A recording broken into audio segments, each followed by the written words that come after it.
Okay, good evening. Thanks for being here. It looks like we have a packed house. Let's see, I'd like to welcome you to the Coeur d'Alene School District 271 board meeting for March 5th, 2018. Would the gentlemen please remove their hats and everyone please stand for the Pledge of Allegiance.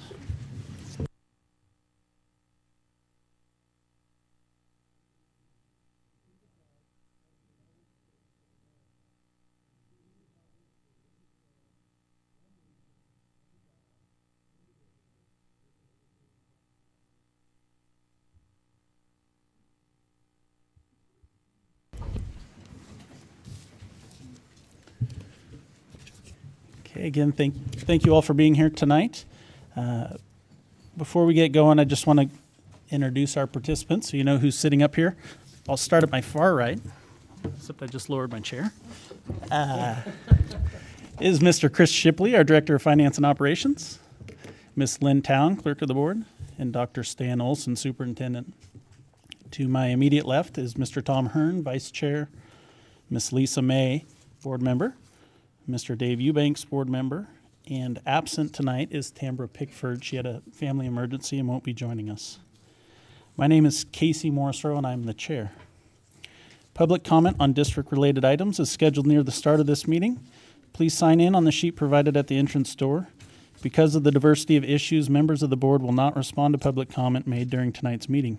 Instead, issues may be recorded and referred to the proper staff person for follow-up. Comments may also be submitted to the board in writing through our clerk.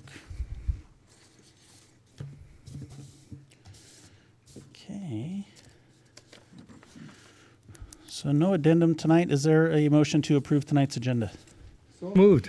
Second. Okay, thank you. It's been moved and seconded. All in favor? Aye. All right, thank you. And is there a motion to approve the minutes that were in today's packet from January 30th, January 31st, February 1st, February 2nd, February 5th, and February 12th? So moved. Second. All right, that was a lot of meetings that week. I was gonna say, we're meeting a lot. Okay, it's been moved and seconded. All in favor? Aye. Aye. Motion carries, Ms. Town. Okay. So part of the reason the big audience tonight is we're going to recognize some of our students and staff. So I'm going to come around front here real quick.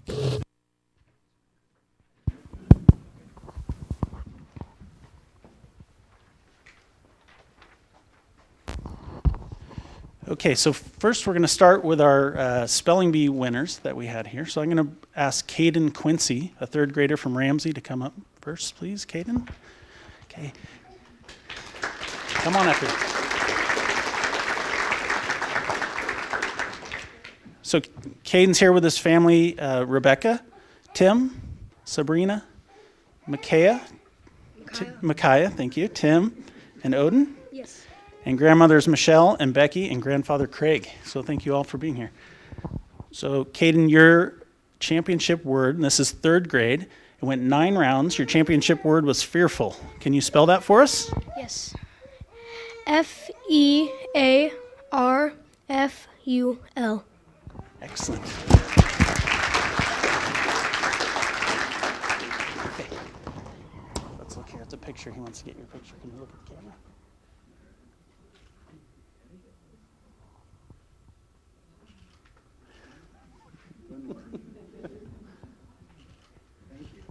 Good job.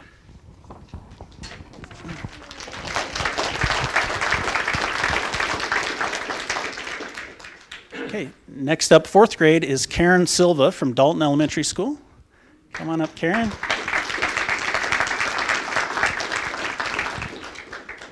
And tonight, Nicholas and Shannon Silva are here with her, and Shaden. So, okay, and this was fourth grade, went 23 rounds this year. 23 rounds, way to stay in there. And your championship word was refugee. Refugee. R-E-F-U-G-E-E. Refugee.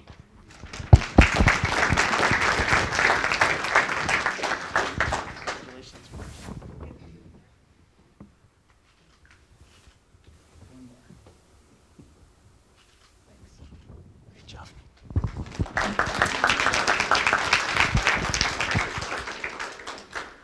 Okay, our fifth grade champion this year was Ashlyn Craigie from Ramsey Magnet School.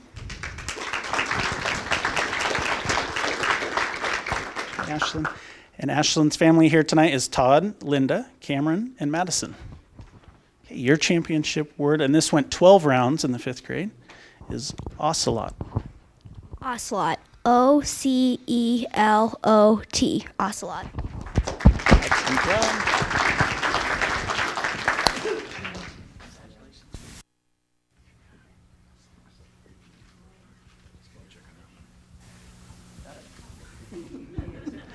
Great job.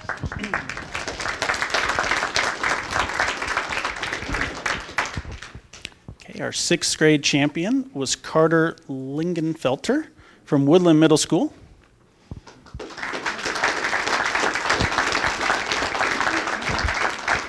And Megan and Carly are here with him today. This went 6 rounds, and the championship word was piccolo. P-I-C-C-O-L-O. Great job.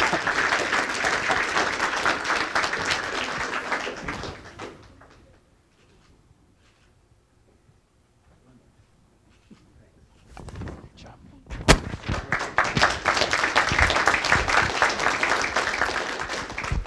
Okay, our 7th grade champion was Riley Peedy.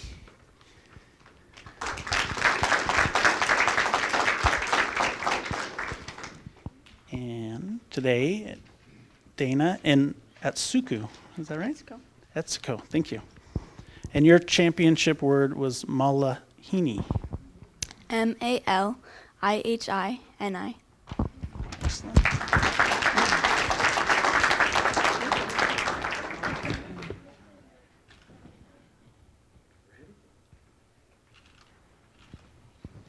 Thank you, great job.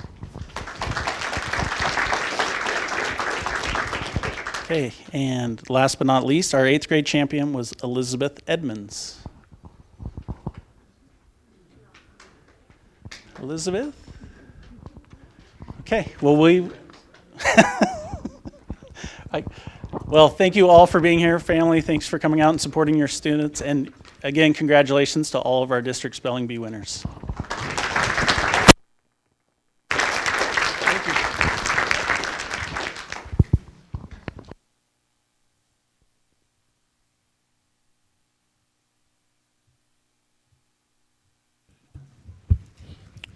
Okay, and we are not done yet recognizing our students. So next we're going to recognize our Invent Idaho winners, and I'd like to invite up Jim Windish, who's already made it, or is making his way up here to go ahead with this. Welcome, Jim. Thank you.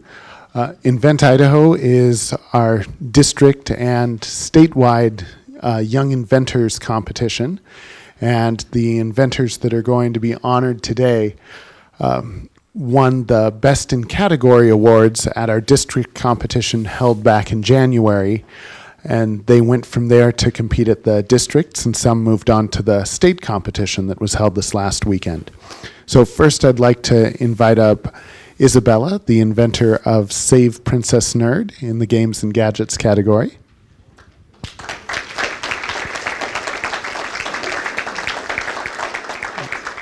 And would you like to say a little bit about your invention? Oh, you don't need to. Sure. Okay. Should I just say what it is? Sure. So it's glow-in-the-dark math and social game for girls to keep them more interested in some subjects. Thank you.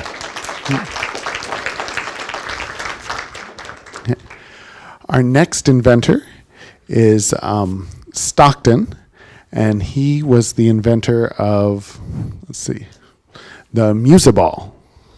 Is he here? Okay, here comes Stockton.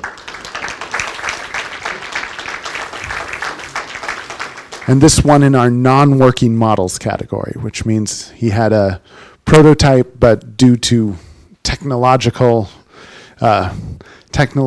advancements couldn't be built at this time. So do you want to tell a little about yours?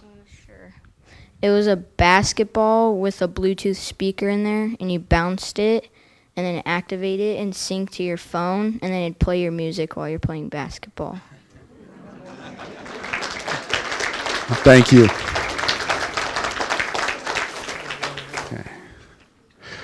Our next inventor is Maya, and let's see, Maya won in our working models category with the portable pet cooler. The portable pet cooler is really an air conditioning unit with a dog kennel in it, so you can put your dogs in it when a car gets too hot. Thank you. And next we have up Cal. He was the winning inventor in our Jules Verne category, which is for futuristic and far out inventions. And his invention is called the Space Diamond Vacuum. It rains diamonds.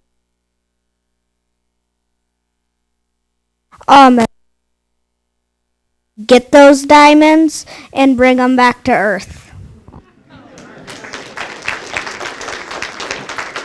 Thanks, Cal.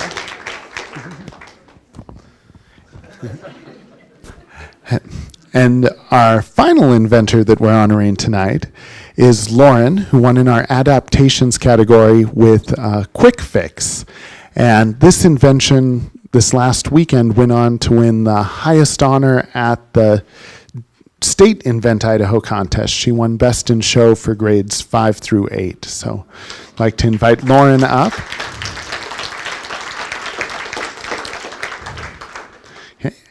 And Lauren, tell us a little bit about what Quick Fix is. So it's a roll of Band-Aids that's still sterile, and it's put on a tape dispenser, and then once we get, like in the future, I would want it to be more like a oval that's plastic, and then there's 3 different rolls in it. One roll you turn, and then there's a roll of Band-Aids that still have the backings on it, and then the backings come off on one roll, and it rolls right onto your skin. So it's still sterile, but there's no garbage. Excellent. Thank you. So congratulations to all our young inventors, and we'll be holding Invent Idaho contests next school year as well. Thank you.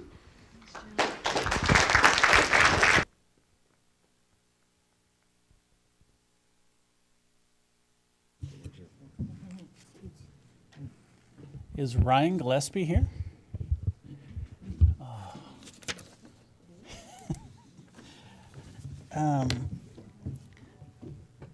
Okay, well, I'm going to go ahead and, you want me to recognize Ryan now, or we want to hold it for later? Okay. Okay. So I'm going to wait on Ryan. And Dave, why don't I turn it over to you, and if you can do our Invest, Inspire, and Innovate and Shining Star Award winners. Yes, I'll do that. Hey, a couple of weeks ago, there was an essay written by Mary Sorensen of Hayden about science standards in Idaho that was published in the Coeur d'Alene Press. In it, Ms. Sorensen described in part why it is so important to get a good education. A good education, she wrote, empowers. And I'm going to say that again. A good education empowers. It is the leveler of playing fields and the awareness of something more than the environment we've been raised in. A good education is the eraser of bias, the gateway to success, and the key to almost everything positive.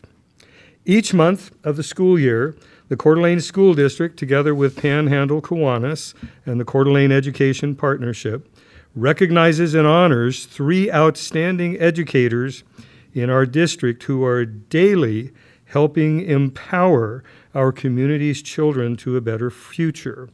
They are also daily guiding them through the gateway to success. For the month of February 2018, these teachers are, first of all, is it Shauna Marshall? Is it pronounced Shauna? I thought it was, yeah. Shauna Marshall, who is a 4th grade teacher at Sorensen. Could we have a round of applause for Shauna?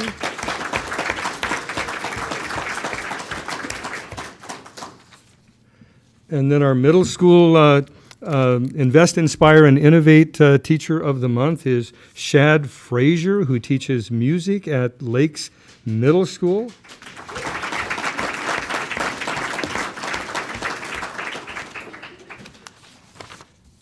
And next we have our award winner is out at K-Tech, our amazing,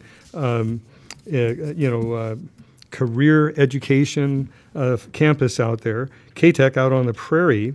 Jim Crump, he teaches math and science. He teaches science to 11th graders one day and then math to seniors the next day. He teaches every one of the 372 kids who attend K-Tech. And that's, I think, one of the highest enrollments they've ever had. But Jim Crump, another awesome teacher. Let's hear it for Jim.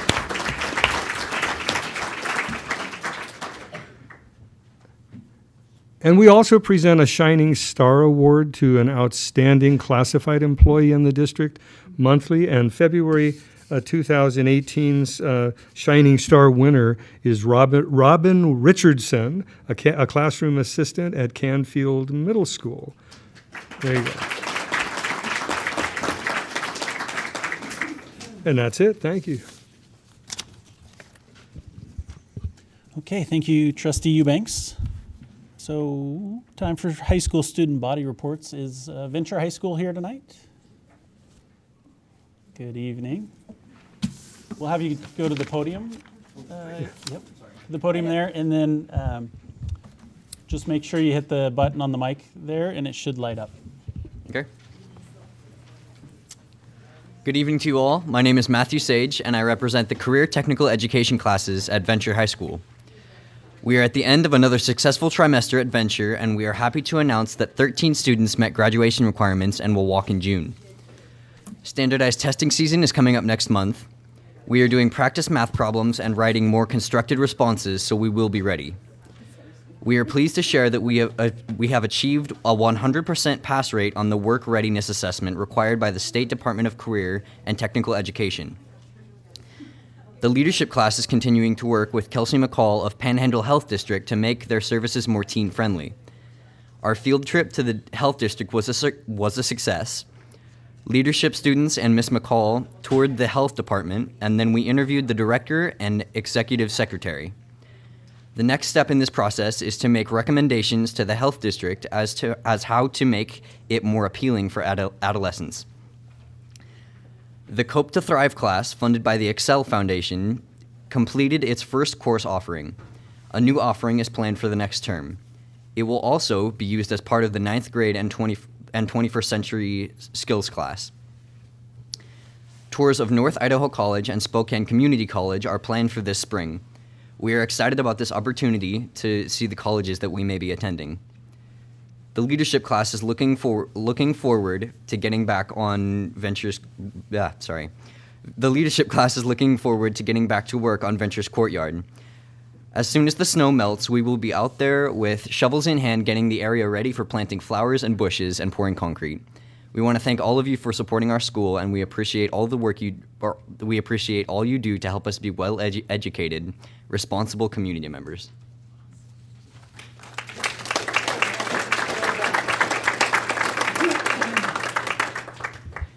Thank you for being here tonight, and well done. Coeur d'Alene High School.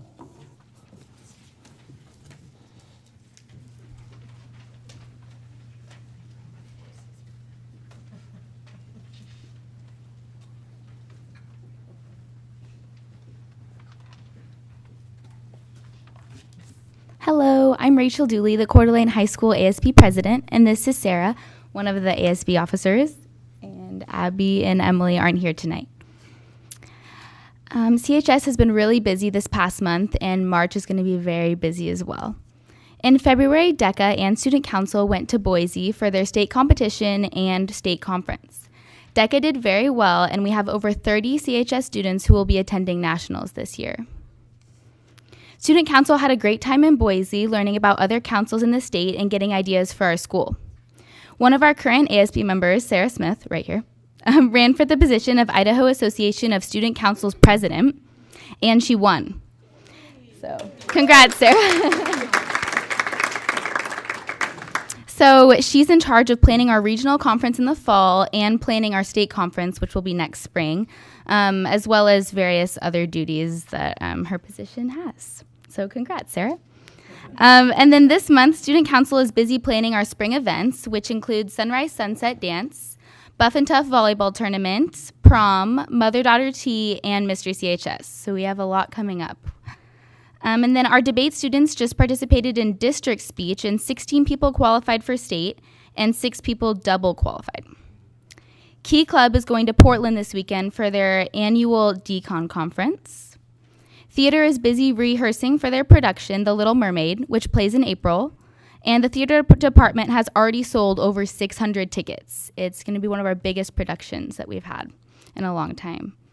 And then this month, ASB petitions will be available, and elections are taking place right before spring break. And then after break, the rest of student council class representative elections will take place as well. That's all for this month. Thank you.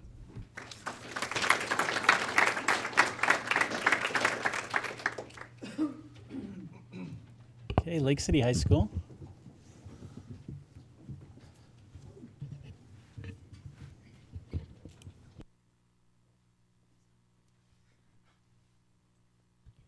Good evening, esteemed board chair, honorable trustees, Superintendent Olson, and district administration. My name is Val Lago Sosa, and with me today is Vice President Kira Simpson and Treasurer Peyton Barber. We are excited to announce that Lake City has 2 National Merit finalists, Chris Vargas and Ashley Cates. We are very proud of those T-Wolf students.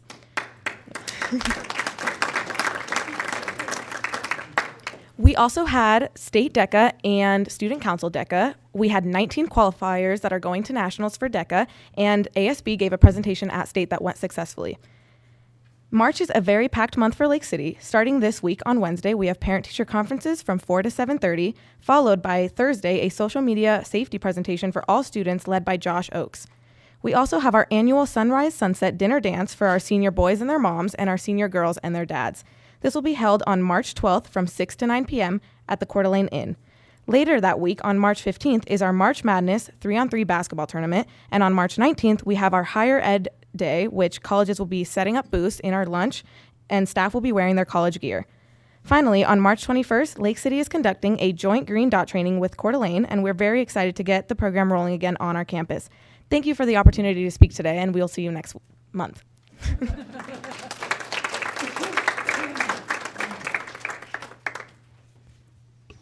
Okay, thank you. Is anyone from Venture here tonight? Or excuse me, not Venture, from K-Tech. I already did Venture. Okay. So Mr. Twitchell, that means you are up, sir, with a report from the Coeur d'Alene Education Association. Good evening. Alrighty. Board members, Superintendent Olson, district office staff, and everyone else in attendance, thank you for letting me be here. I really do appreciate the opportunity to be in there. How do you know it's springtime here? It's snowing. Spring sports have started and it's snowing, so obviously. First off, though, I would like to say a special thank you to all the hardworking district employees that take care of the maintenance and grounds in the district. Out there snow blowing, shoveling, sanding, repairing everything that needs to be repaired. They are absolutely, they don't get enough thanks nor enough pay, absolutely, but they do it almost always with a smile on their face. Obviously when they're outside in the cold, not always a smile there, but a huge thanks to each and every one of those, that they do a fantastic job. I'll be honest, usually I kind of look forward to preparing this talk. This time, not so much. With the recent events in Florida, as well as Central Michigan University, and I hope there's no more coming, but there probably will be. It absolutely is making the staff and students concerned across the country and here in our district. And everyone's trying to ask what is going to stop these things from happening. Is it more fences and cameras? No, it's not. They really don't stop much of anything. Is it arming the teachers? Well, I asked quite a few teachers in the district this question as to what they personally believed, as well as what the pulse was amongst their schools. And the main answer, and of course there's different sides, but the number one answer that was given to me was that idea is asinine. That it's, no, absolutely not. In fact, I was just reading a couple of articles that popped up today on my news feed. One of them, the New England Journal of Medicine, was saying that even amongst experienced gun owners, the rate of firearm injury directly relates to the amount of firearm use. And then also another one that I saw later on the day was talking about how school districts now are having problems with their insurance companies as far as trying to arm the teachers because, quote, concealed handguns on school premises pose a heightened liability risk. And so, absolutely educators do sign up for the job to protect the students. Many of the educators out there think of and refer to the students as their own children. But they do not sign up to necessarily possibly shoot and kill one of their own children. This never has been part of the job description, and I believe never should be part of the job description. So what is the answer? Well, there is no one answer. I think we all know this is a huge, huge major topic. I've been told by some that cell phones are the problem, which I say enough, talking about that a lot. And that because of cell phones, people are no longer able to communicate properly face to face. I've been told that it's video games. I've been told that it's mental health. I've been told that it's the improper upbringing by parents. And I've been told that, it goes on and on. There's lots and lots of things. And I would agree in part with all those, but again, there is no one answer. One thing, though, that I do really believe that can be part of the solution is the relationships with the students, with the children. Being able to get to know these students on a one-on-one basis, being able to get to recognize when something is troubling them, being able to get to recognize when something is going wrong in their lives. Almost never do we hear of a school shooting or this type of situation where it was a snap thing that happened with the students. There was almost always warning signs that they talk about. And either there wasn't the time to address it or there wasn't the manpower to address it or whatever it was, but there almost always has been these warning signs to deal with it. I would say that counselors are one of the first lines of defense, and counselors need to be able to counsel in our district, not be wrapped up with all these other things that often they're pegged with their job. We need to stress to the state that there needs to be more funding for this purpose, for more counselors, actually certified counselors in our district, ones that can sit down and talk to the students and help them work through it. We need to stress to the state that they need to appropriate more money specifically for more teachers, because that is kind of the first line of defense when the teachers recognize something is wrong, and then they can refer that to the counselors, where those professionally trained counselors can help them work through whatever it is. As is right now, we have a huge financial burden on the extra staff from the, let's be honest, unreliable levy. That could stop at any time, and we'd be in a lot of trouble. So the state really needs to step up on that. With the levy, it's a very unsafe and unstable way to fund salaries with so many of us in the district. Each and every new hire, we need to scrutinize that they are there to help the students and not simply to make the life easier for somebody. I know that this may sound harsh, but it's true. We all work hard, too hard, honestly, especially you board members with your enormous paycheck that you get, which is in round numbers. But we need to do it, and every hire needs to make sure that they're there one-on-one with the students or having direct contact with the students to ensure that the students and all employees of the district are safe. We have to show that through our actions. I've said it before and I'll say it again, education is national security. Without an educated populace, we are not only an unsafe populace, but also a country that is going down a road that none of us want. We have to have safe schools so students are not afraid to be there, so the employees are not afraid to be there. And again, this all starts with the relationships that we can build with the students, knowing them and letting them know that we care about them. Moving on, cell phones. I hope, as I imagine each of you do, that we'll be putting a close to this tonight. I feel like it's been going on for quite a while. Actually, I got quite a bit here written, but I'm not going to go into it. I know that each of you have heard a lot about this, and I'll just say that I truly believe that there kind of needs to be a tiered system.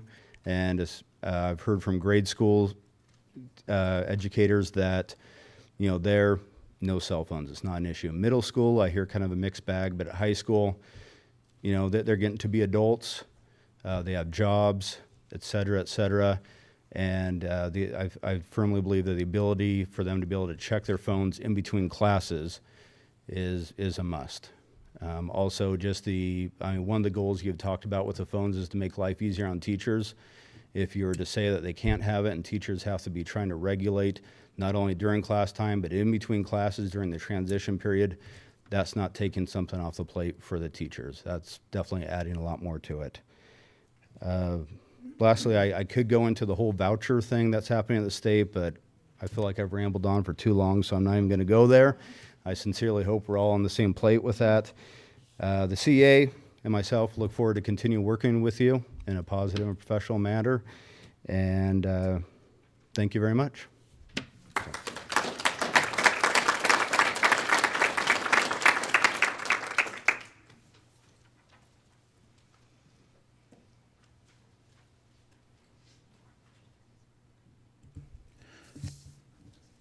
Okay, thank you, Mr. Twitchell. We have reached the point for public comment. I'd like to remind the public, while this is a meeting of the Board of Trustees that takes place in public, it is not a meeting with the public. It is a meeting of the board to conduct district business. The board does allow some limited public comment on district-related items. Those wishing to address the board during the public comment period are limited to one comment not to exceed 3 minutes. If you have additional comments that you would like to present to the board, you may provide those comments in writing to the clerk of the board, Ms. Lynn Town. Ms. Town will ensure that the board members receive this additional commentary. Please keep in mind that board members will not respond to public comment. If I determine that an individual statement is too lengthy, personally directed, abusive, or repetitive, I may terminate that speaker's privilege to address the board. Okay. First up, Troy Schuler.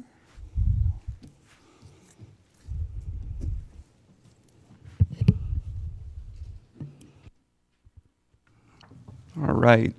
Thank you, board, for allowing me the opportunity to speak. As you know, my name is Troy Schuler. I'm the principal of Coeur d'Alene High School. I moved to Coeur d'Alene 10 years ago. The reason I say that is approximately 10 years ago, the policy for electronic devices is very, very similar to what you guys are proposing to do now. When I moved to Coeur d'Alene 10 years ago, I was an assistant principal. And my job duties were to basically try to enforce the cell phone policy. And it was a nightmare. And we've relaxed that policy, some good, some bad. And I think that that's the reason that we're here right now. I'm here to represent our staff and hopefully represent our students. It's interesting to me, as I sat here for the past 33 minutes. We have a student right up here by the name of Hannah, and we also have a student right back here by the name of Mackenzie. Both of them are not here because they have no life. I'm sure that they're here having to do with government. Both of them have not touched their electronic device once in 33 minutes. Hannah's has been underneath her chair the entire time. Now, in those same 33 minutes, I've observed 3 adults constantly on their phones. Whether that's email, whether that's texting, but I just wanted to point that out. Students are able to adapt. And when the learning is there, they will put down their electronic device and learn. Our biggest concern as a staff is what Mr. Twitchell already brought up. Our students are busier today than they've ever been before.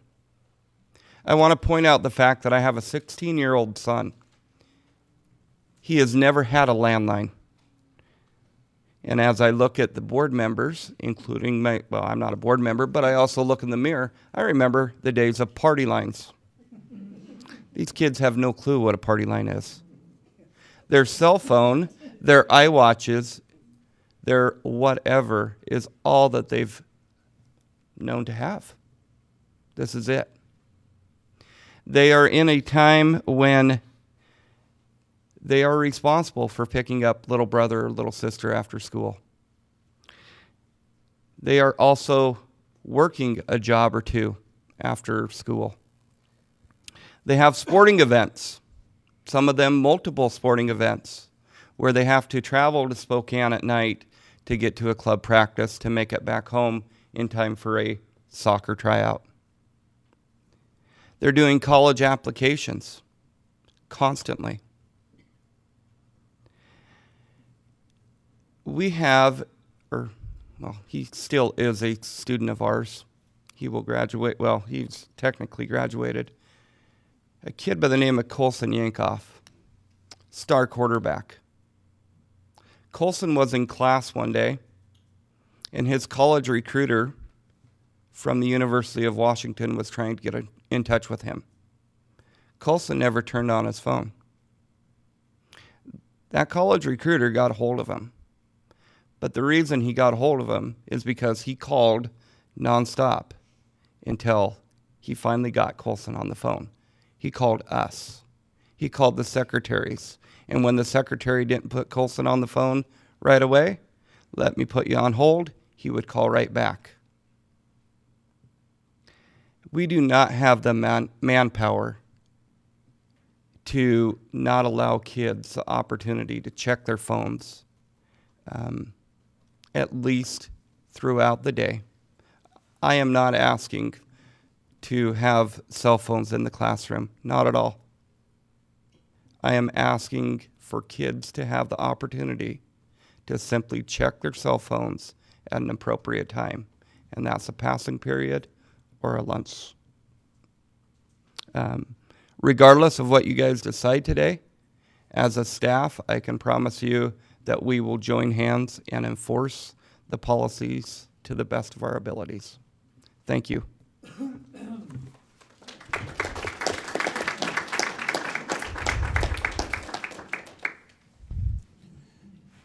Thank you, Mr. Schuler. Steve Casey.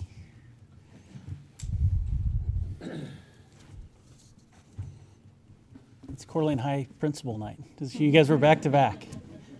The old guard and the new guard. Not anymore. I thought for a minute that we're going to have the two principals and board chair have a spelling bee. That would have been fun. That'd be good. I don't think it would have gone beyond one round. Well, I know my limit, so I'm going to be over by 20 seconds, okay? But I'm going to go as fast as I can. Chair Marshall, Superintendent Olson, members of the board, thank you for allowing me to speak tonight. My name is Steve Casey. I make this statement and inquiry as a taxpayer in the Coeur d'Alene School District. On February 2nd, 2018, I had the opportunity to attend the Hayden City Council meeting. On the agenda was a workshop discussion of the dialogue with Coeur d'Alene School District 271 regarding building a new school on the current Nexus site. I would like to share my perspective of that discussion. First, I believe the Hayden City Council to be sincere in their desire to support the Coeur d'Alene School District to build an elementary school on the current Nexus site. The mayor of the city of Hayden and all four council members committed to helping School District 271 in any way they can, including not putting unfavorable roadblocks in the way of construction. However, before the school district can proceed with construction on this site, there are many code issues that have to be researched, as well as added costs to be determined. Much due diligence is required before the plans can be finalized. Questions and concerns include special use permit, which is a 35-day process, parking issues, traffic issues, traffic study cost, cost of sewer fees, appraisal of school property, sharing school property 24/7 with a non-district facility, determination of building condition, ADA compliance, a sprinkler system, adequate green space for 500 to 600 students. Mayor Griffiths was very positive about the possibility of working with the school district on this project. However, he also pointed out that the city of Hayden had little or no money to dedicate to this project. According to the Hayden City Council, neither they nor School District 271 wishes to pursue a lease option agreement on the existing building. One city council member was adamant that the Hayden community did not want to demolish the existing school, primarily for historical reasons. When the final additional costs are determined, who pays? What is the estimated timeline for answering the unanticipated code questions? What is the projected timeline for construction? And can we meet the promised deadline of opening the new school in September of 2019? This is one of the main reasons for choosing the Nexus site in the first place. Negotiations are ongoing for property in the northwest section of the district, where growth is, and as stated in the bond. What is the status of these negotiations? The public consistently asks for transparency. As a board, you have indicated many times that you want public input. However, it is very hard for the public to respond to your request and ask questions when all the facts or options aren't disclosed. With so many unanswered questions, it seems prudent that the board should revisit all options available to determine the best location for the new elementary school for the benefit of the students of School District 271. If it is determined that neither the new school on the Nexus site nor a school constructed in the northwest section of the district can be opened in September 2019, why not proceed as promised in the bond? This is where the district growth is located. Thank you for your time and consideration. Thank you.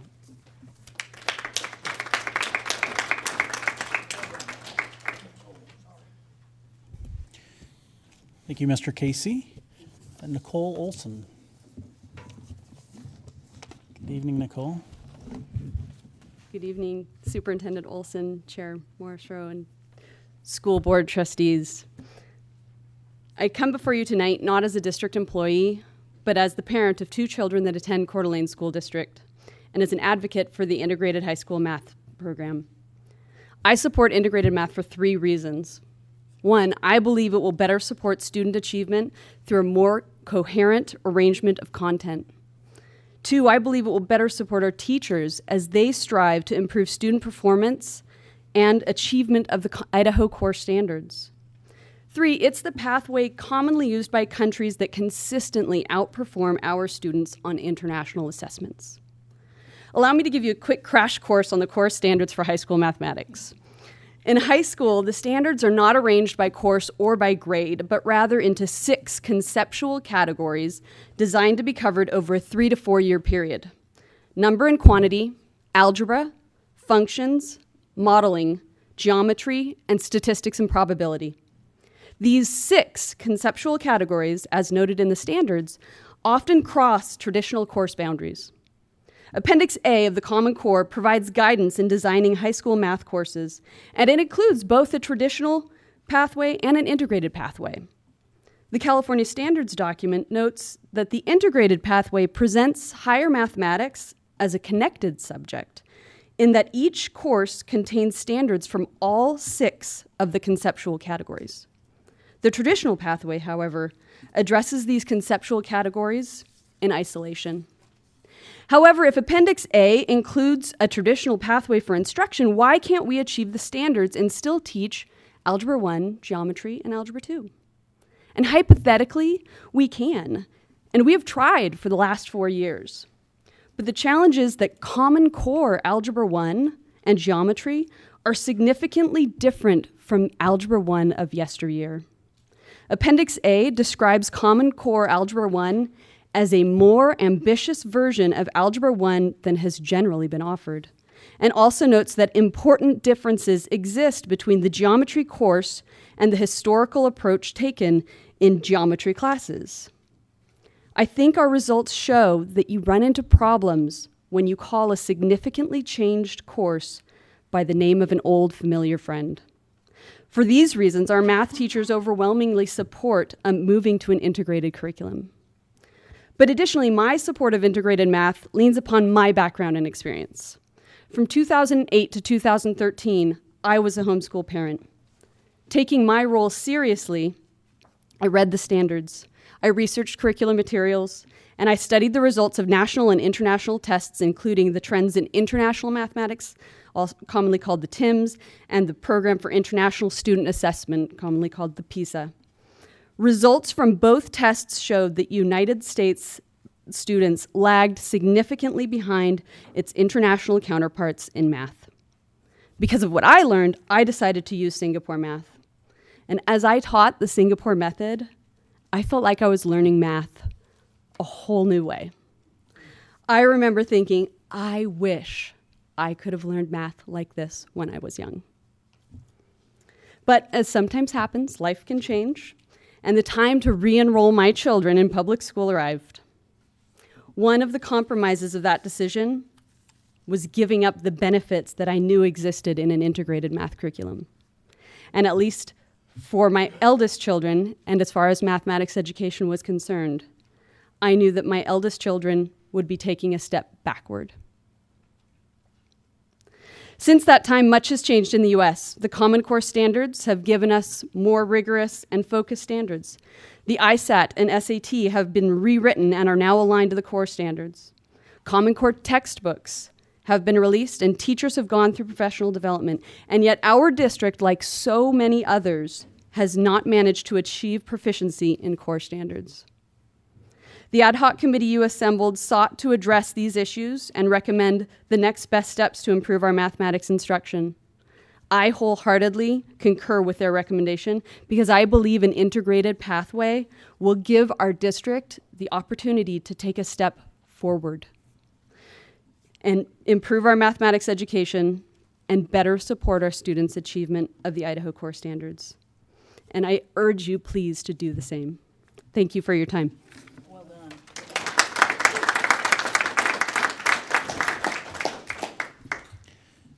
Thank you, Ms. Olson.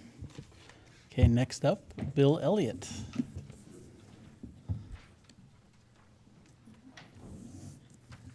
Good evening.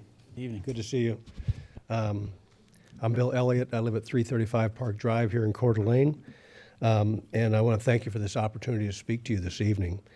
As parents of AP math middle schoolers, and one of which will be a ninth grader this next year, my wife and I are very concerned about the prospect of them and their peers being taught a self-developed, self-invented, infused math program that's untested. Except for the fact that it's been this last year at Coeur d'Alene High School, for which I understand there's been no evaluation to this point of its success. It's untested. It's a program that lacks as designed, it's a program that lacks an underlying text curriculum and is yet to be vetted by an impartial outside expert evaluator or evaluators. Now, I'm not standing in front of you professing that I'm a math education professional. I'm not. And I know there are people with much better credentials than I have in this room tonight, certainly, and some of whom see it like I do, and some of it see it differently. So given the situation and the importance of this decision, I respectfully recommend that you give our incoming superintendent, Dr. Cook, adequate time to evaluate the situation before you set a permanent direction. I understand that Dr. Cook has experience with both traditional and integrated math programs, and he would bring highly valuable insight to our situation here. And I think he'd bring the leadership for our district to be sure that we have a well-planned and fully supported math program. I suggest you give Dr. Cook a chance to set the direction for this vitally important part of our district's curriculum. And I'm confident with his guidance that the right selection will be made. I would also say that you should weight his involvement for another reason, and that is because whatever the final conclusion is, he's going to have to live with it. It's going to be on his watch that it'll be implemented. And I think he deserves the opportunity to weigh in on this before you set the direction. So that's my recommendation. And again, thank you for giving me this opportunity.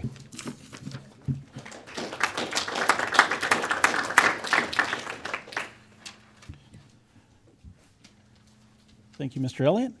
And last up is Sophie Conrath.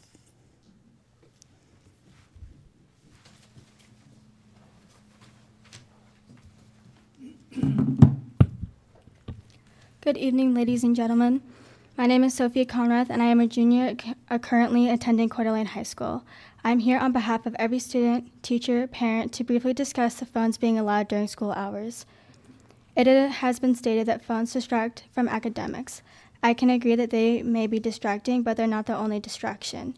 Every student is different, so multiple things catch the eye. Students draw on desk themselves or chat with others. If there's a problem with distractions, are we going to get rid of them? We're not going to have anything left in this school. Teachers have claimed that students use phones to cheat on tests. It's very disrespectful to make an assumption that every student has those motives. If teachers feel the need to enforce phones being taken away before class to ensure no one cheats, I can respect that decision. But I would like you to keep in mind that students use their phones. Electronics being used while a teacher is presenting information is disrespectful. Yes, I can agree that it's rude, and plus teachers can enforce it that is suited to their own satisfaction. But why take away the rights from other teachers because you have your own personal opinion? I am hearing all teachers out if they don't want phones in class, but we don't need to make every person follow this policy. Our office secretary do play a big role in our school, but there's about a 1,600 to 15 ratio at Coeur d'Alene High School. Office secretaries already have enough work on their hands, so why should we increase the amount of work that they do? If so, the school will need to hire more office workers and might as well add on to the addition that CHS will be proceeding soon. Also, some teachers do not and will not allow kids to leave just to call their parents. Some classes actually like to use phones for getting assignments done, which if they cannot use them, then teachers have to rethink how they want us to get assignments done. For example, if a natural disaster had happened, like a fire or an earthquake, it would be much more efficient and quicker if we had gotten away of parents instead of the office secretaries calling every single individual parent. If myself or others are concerned about our safety, we should have the right to get in contact with our parents. I don't understand why we're trying to enforce a rule that we couldn't even enforce in the past. There was a choice for teachers to make it if phones should be allowed in class or not.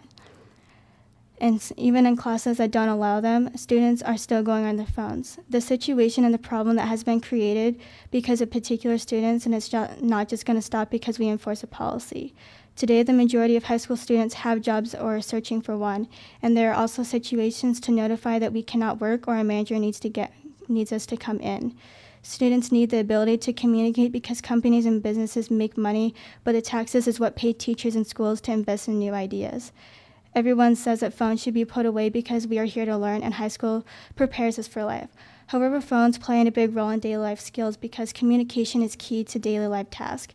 We learn to communicate with work, relationships, friends, and family, and that's a big part of life. High school is a perfect opportunity to teach kids to be able to resist the urge to use their phones until it is appropriate. From other students, including myself, I struggle with anxiety and stress. Some students may not have a doctor's note for an excuse like this myself, but music calms me and allows me to focus. Society has made it sound like phones affect every student from achieving good grades. Phones have helped some students actually have a better passing grade to succeed high school. If students don't want to be here and learn, why should teachers make it their own problem? Teachers should just teach the students who want to learn and get an education. Phones are a part of everyday life, and they are part of our future, and there's no way to stop it. All that we can do is embrace this technology and use it as a tool. Teaching kids that it is a tool. I greatly appreciate all of you guys listening to me tonight. Thank you.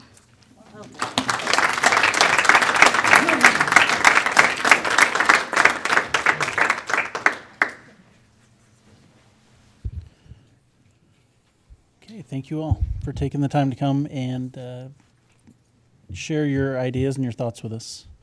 Superintendent Olson, you are up, sir, with your superintendent's report. Thank you very much, and we'll make it as brief as we possibly can. Notes of reminders to board members and members of the staff and community in the audience that Data Summit 3.0 will be this Friday, starting at 9 o'clock, right here at Midtown, lasting probably till around 2:30. Focus of the meeting will be to update any data sets that have not been covered at this particular stage, as well as going over the findings and the submissions of the first two data summits. We'll conclude with some conclusions and recommendations. We want to emphasize that both of these data summits, which totaled actually over 13 hours of data review and discussion, leads to some next steps and stages that we want to talk about on Friday that will actualize not only for the balance of this school year, but for next year and for years to come. So if there are members of the audience who have not been participants in the first 2 data summits and would like to join us, we would be more than happy to do that. And please contact our office this week and we'll make sure that you're on the agenda. Interest-based bargaining training. Next round will be next week, Tuesday, from 9 to 3 with our trainers coming in and going to work. Again, a focus on a new way of bargaining in the district that requires an approach that we have perhaps used components of before, but have never used a whole package. And the concept is, again, a new emphasis that avoids confrontational bargaining and old-style bargaining practices. So that's our second spot for that one.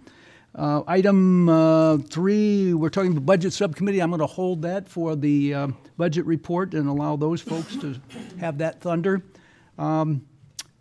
Item 4 is actually not on my agenda, but just a quick note to the board and members of the audience that Amy Clark is smiling prolifically this evening because this will be her last board meeting in the district. Not that she doesn't love board members and staff members in the community. She certainly has demonstrated that time and time and time again, professionally and personally.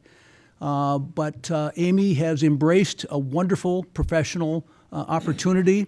And many of you know Amy is a trained school psychologist and comes from deep experiences in the field in multiple states.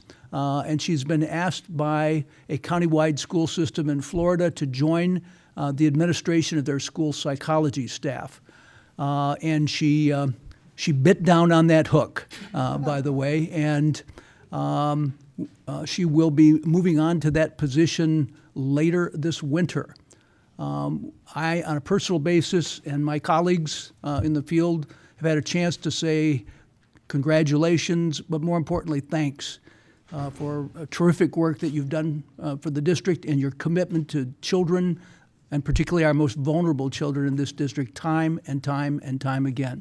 We wish you only the very best, and our hope is that our paths will cross again and again and again, professionally and personally in the future. Congratulations, Amy.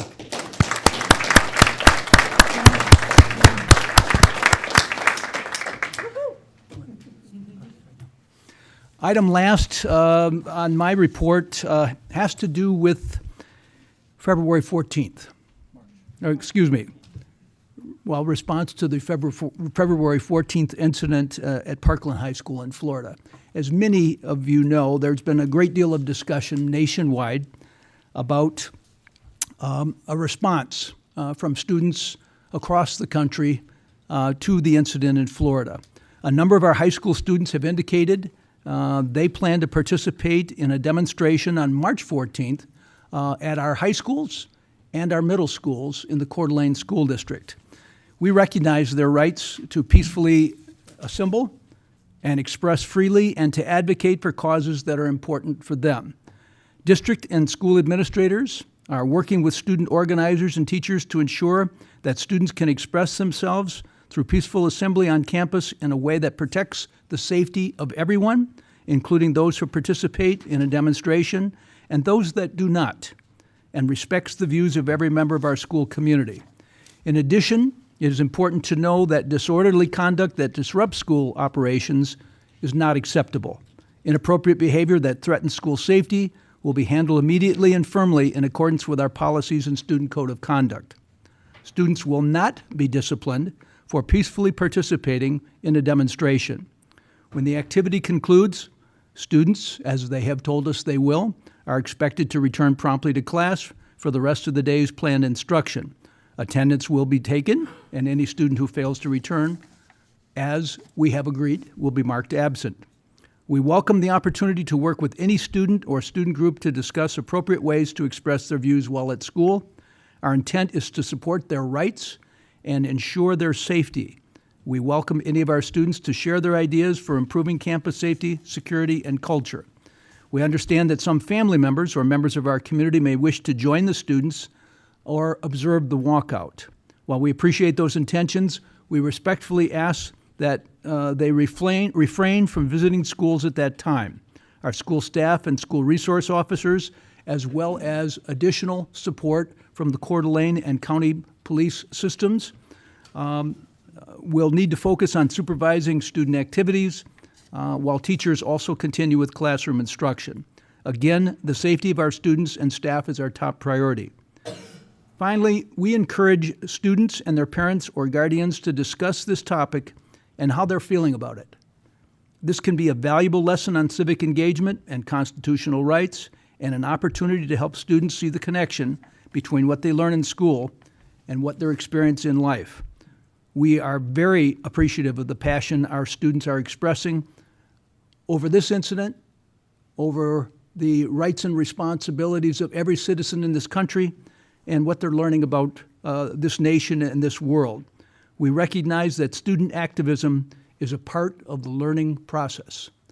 Again, we want to thank the students for showing great responsibility in the planning of this effort and continuing our discussions with staff, administration, law enforcement throughout the community to make this a meaningful, positive learning experience. Thank you very much.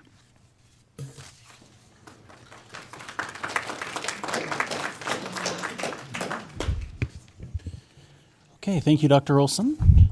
Board comments, we didn't have anything scheduled here. I see Dave waving a hand. I just have a quick public service announcement to make, and it has to do with the 9th Annual Lakes Middle School Multicultural Fair, which will be held on April 7th at Lakes on 15th Street from 10 in the morning until 2 in the afternoon. It will be a wonderful opportunity for anyone and everybody to come experience music, arts and crafts, and food from around the world. Come on down for lunch. Thank you. Okay, thank you, Trustee Eubanks. Two things I'm going to kind of ad-lib here real quick. One of those, I just want to touch on something with Dr. Cook. Some in the room or in the audience may be aware that Dr. Cook was scheduled to be in our district for 4 or 5 days starting this Friday. And due to a family emergency, he will not be here, which is too bad, but we'll move on. He's going to miss a couple events. You mentioned Data Summit, which is this Friday. The following Monday will be the Coeur d'Alene Education Partnership State of the District presentation, and then also the IBB training. So unfortunately, life happens and something's popped up and he won't be joining us. But the rest of the staff will be there moving forward. The other item, I saw Ryan Gillespie walk in, so I'm going to embarrass him. His eyes just got big. So this was earlier under our board recognition, but I saved it since Ryan wasn't here. So last Friday, the Coeur d'Alene Rotary presented its Student of the Month Award to our own Ryan Gillespie, an instructional math coach for the Coeur d'Alene School District. Julie Amador, Associate Professor of Mathematics Education at the University of Idaho, presented Ryan the award, which recognized both his dedication to his position as secondary math coach and his endeavors to pursue a PhD in mathematics education at the University of Idaho. He is on a nationally recognized project team for designing and implementing professional development to rural middle school math teachers, and he also researches effective coaching strategies specific to math. So please help me in congratulating Ryan Gillespie.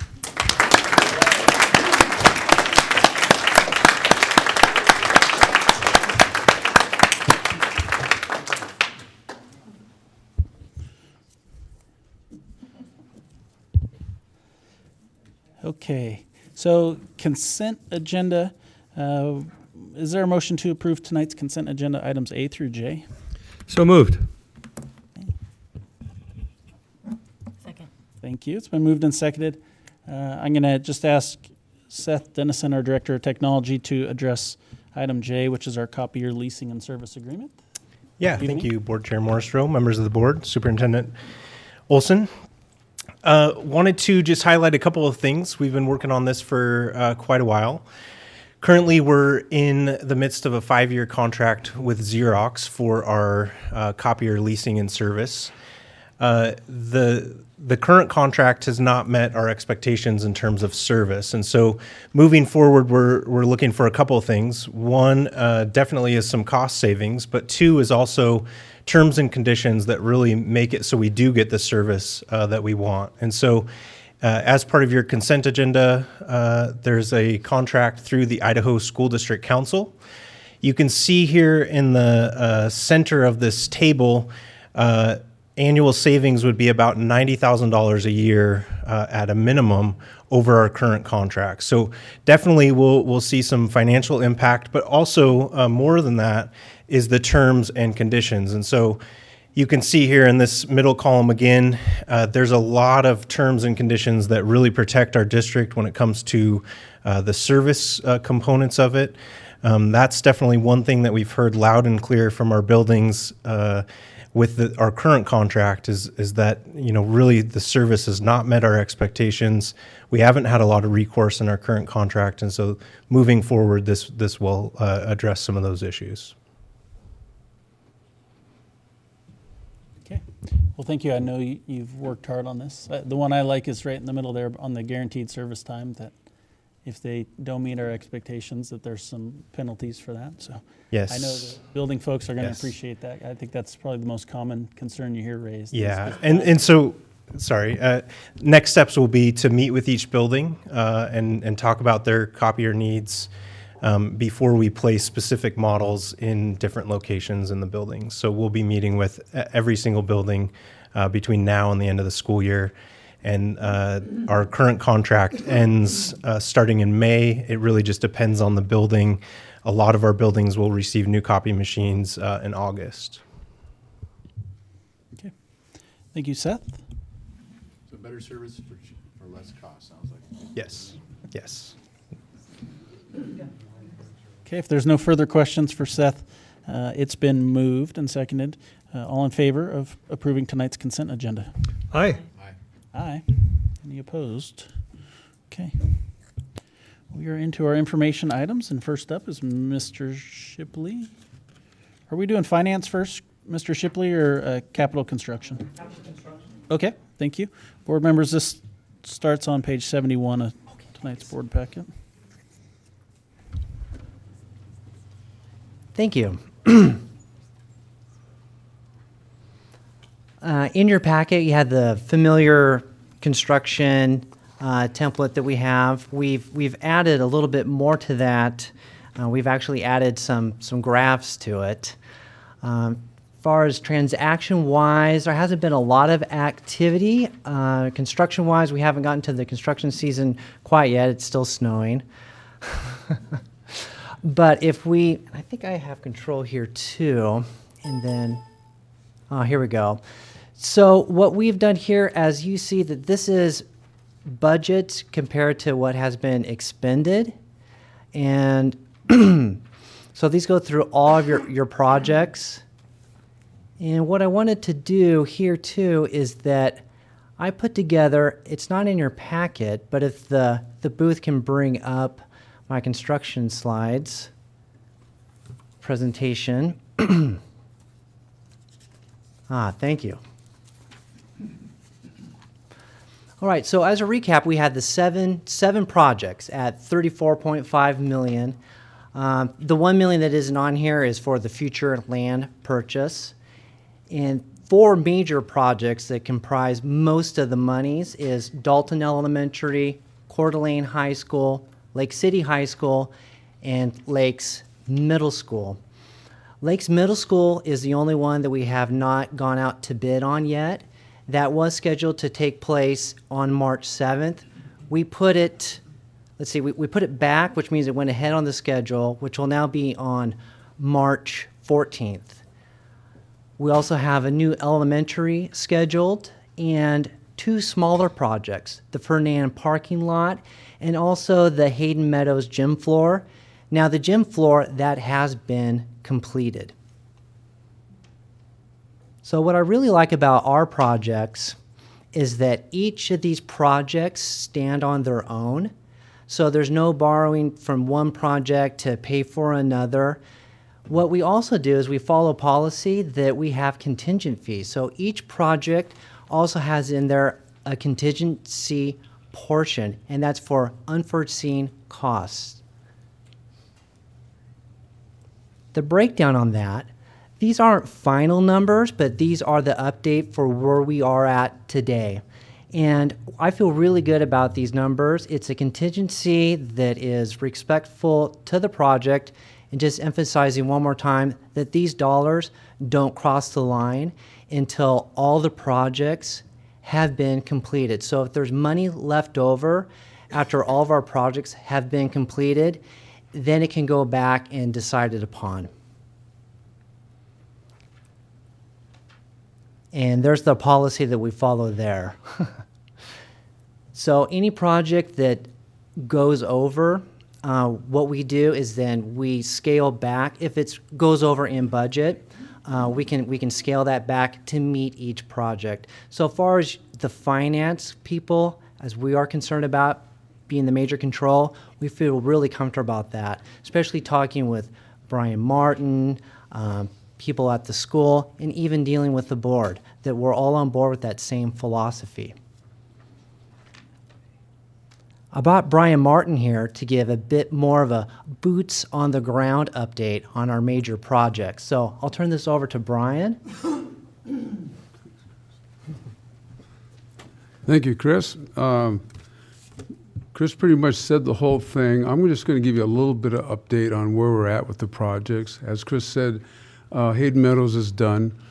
As soon as school is out, we will start Fernand's project, the parking lot project, and that will be done 2 weeks before school opens up in August, about the middle of August.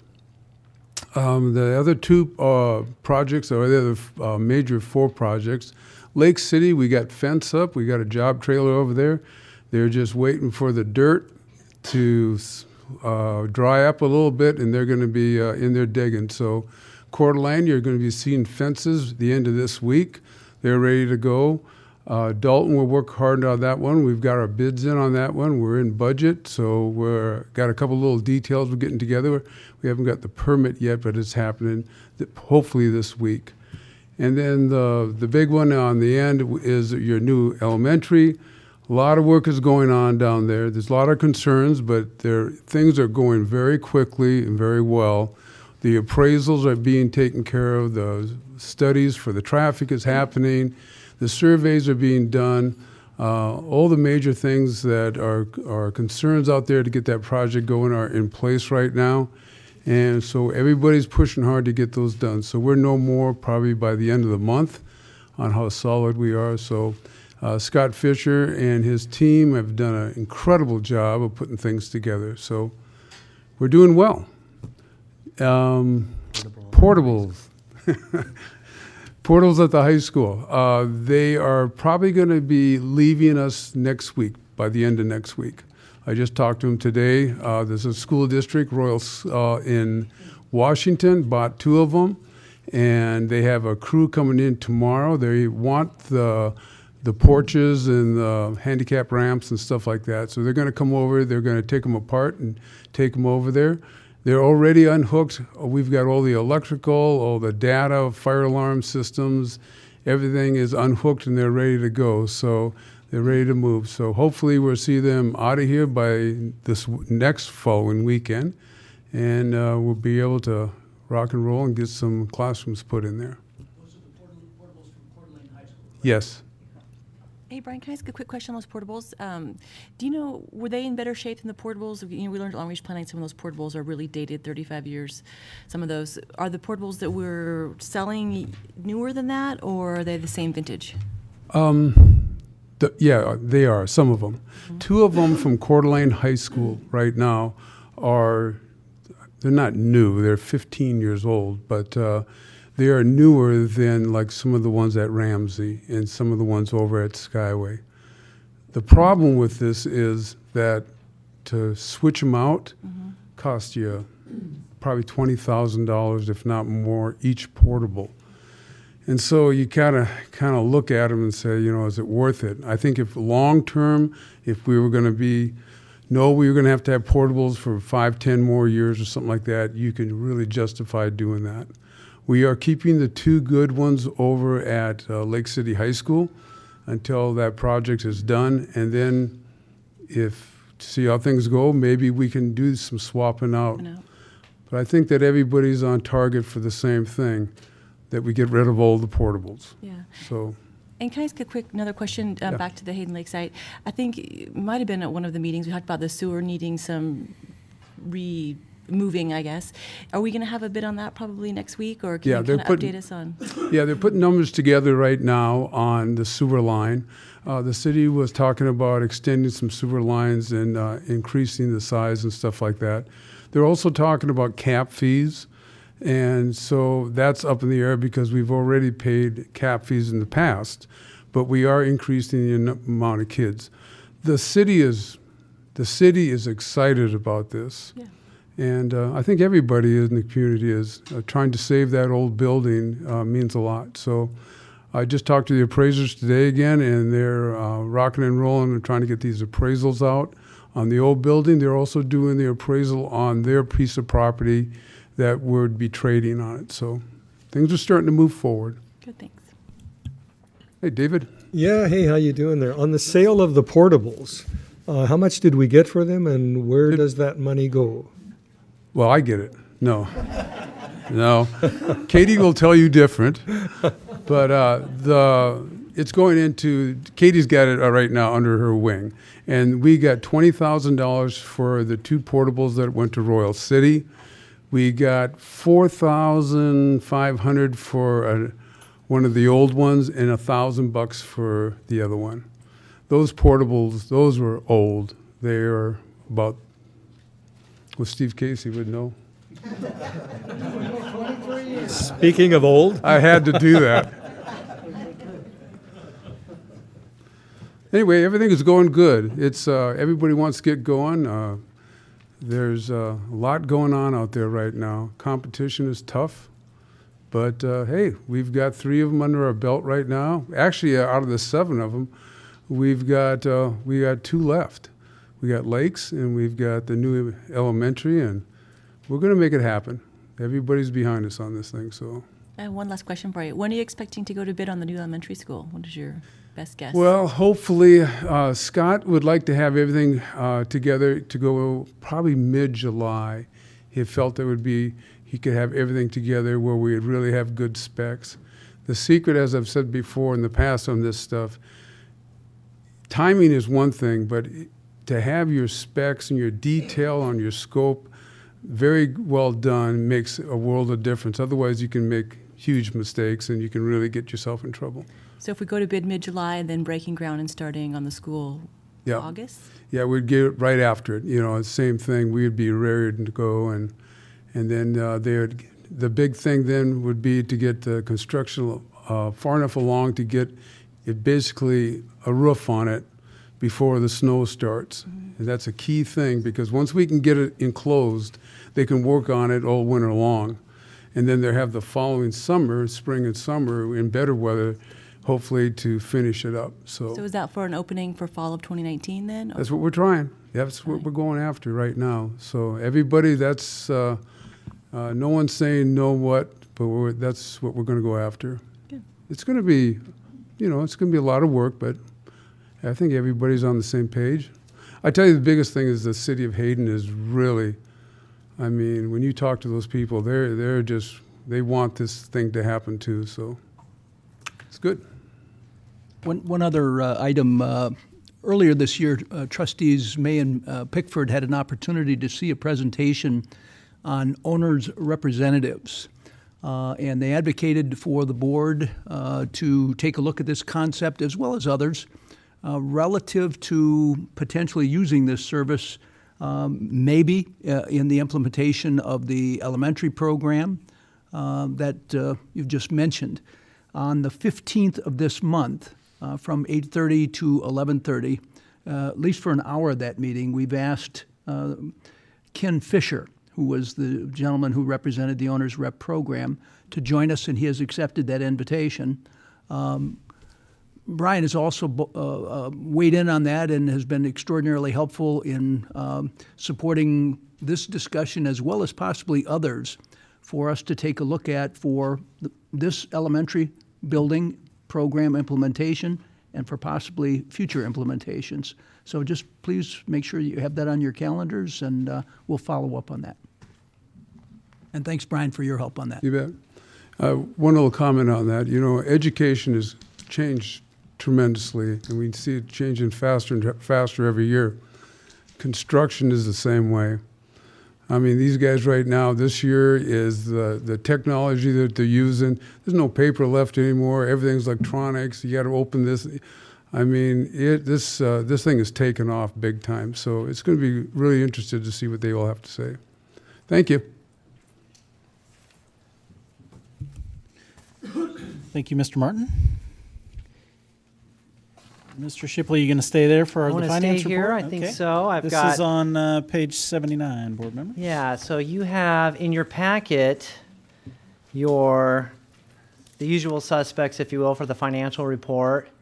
And in front of you, I placed a copy of some slides I'm going to be showing. They might be difficult to see, so I wanted to have them in your hands also.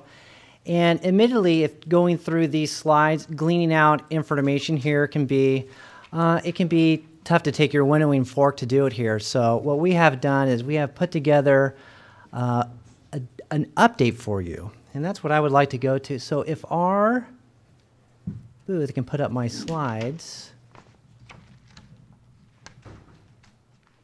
All right. And then I see that my colleagues are ready if there's any questions. All right, so budget deficit update. So this is what I want to walk through with you. And really a two-pointed agenda. The significance of the February 15th, our foundation payment, and also a look at updated revenue numbers and how they affect the projected deficit. So if we remember from our mid-year update how important it is to understand the money that comes from the state, and those monies come to us it's either 4 times or 5 times a year, but the February 15th is the one where we have a lot of the numbers from the state set in stone, so our estimates become tighter and tighter to actuals. So if we remember, we have in that portion there, salary-based apportionment. Now at the February time, it's usually final. We also have discretionary funding. At this time, that number could move a little bit. And then also we have transportation funding, and that part is usually final by this time. This is where I thought you might not be able to see as well. So now that salary-based apportionment, it's clearly huge. It's 70% of our operational funding from the state. So we need to pay attention when the state gives back their numbers, how it affects us here at the district.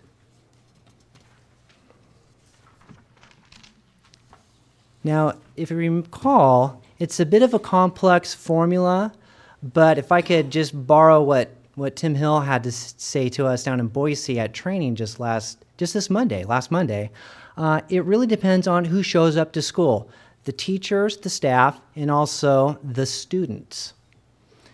Staff experience levels, they're averaged, and of course the students that come on board, they make up our supporting units. Now, one thing also that happens during our feedback that we get from the state, any teachers there that have not completed their certification that we have hired, they take them out. So on their reporting back to us, to the district, they'll actually subtract them out, and they don't subtract them out as an average, they subtract them out in whole. And right now we have 4 teachers who are in that category. The fiscal impact is? Mr. Shipley, Yes. So on that, you're saying they pull it out so it doesn't drag down your average? That is correct. So they're no longer part of the average. So now we have a total that the state has given us, and from that total, they do outside of the formula, they will actually subtract that out from our February 15th payment. but we're expecting those to come back in. And the fiscal impact of those is significant. There are 41,000 each, so it totaled out to be 164,000. And when they come back, they don't come back, they just come back into the average. So I don't want to confuse the math on that. I might have already, but that's how the state does it. They take them out in whole, but when they give them back, they just will take away that subtraction, and then they get added back into the average. So it's not like our payment doubles. Okay. So what does that look like here on the salary portion? So we're pretty close. So at the time of the budget summit that we had an estimate of 37.1 million, and what it actually came in at was about 37.1 million. So we were only off 23,000. So if we were looking at just this portion of it, that would mean that our deficit would have grown by 23,000. Presentation's not over yet. So hold on. But I got to say, that is really close. There's going to be a range, and I'm comfortable with our ability to estimate. I feel good about that number. Discretionary funding. So if we go to our next slide. Yeah, so discretionary funding, this is the one that does have some movement to it. It's a big portion that comes from the state. It's about 25%. And thankfully, this little fella has some good news. So if you go to your next slide, see what the state does on that February 15th payment that comes to us for the supporting units. They're using our first reporting period. Now, you got to be careful here and understand the state's final number. They're going to use our best 28 weeks for support units. What we have found is that the first reporting period is larger than the best 28 weeks. By how much? Next slide. Well, if you look back at 4 years, it's about 1.8%. So we use that knowledge to make our estimate even tighter going forward. Next slide. Here we go. So this is where some good news comes into the presentation. So during that budget summit meeting, at that time, we had about 13.2 million estimated. It actually looks like it's going to come in at 13.38. That number there, you can see it easily, but for the audience here, I'll tell you, that's 117,000. That's good. So that helps out our deficit. So that's a little bit more than we have projected. Understand that that number can change.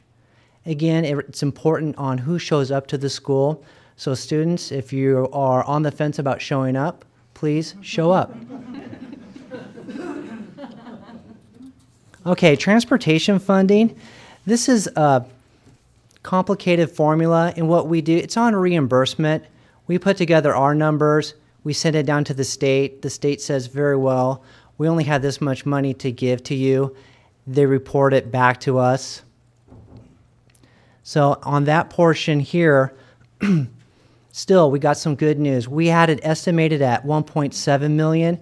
It came back at 1.738. So we're in the good there. You can see it on your slide there, but I'll say it for the audience, $34,991. Again, that could change, but we feel that's a pretty good estimate going forward. And that will help out our deficit.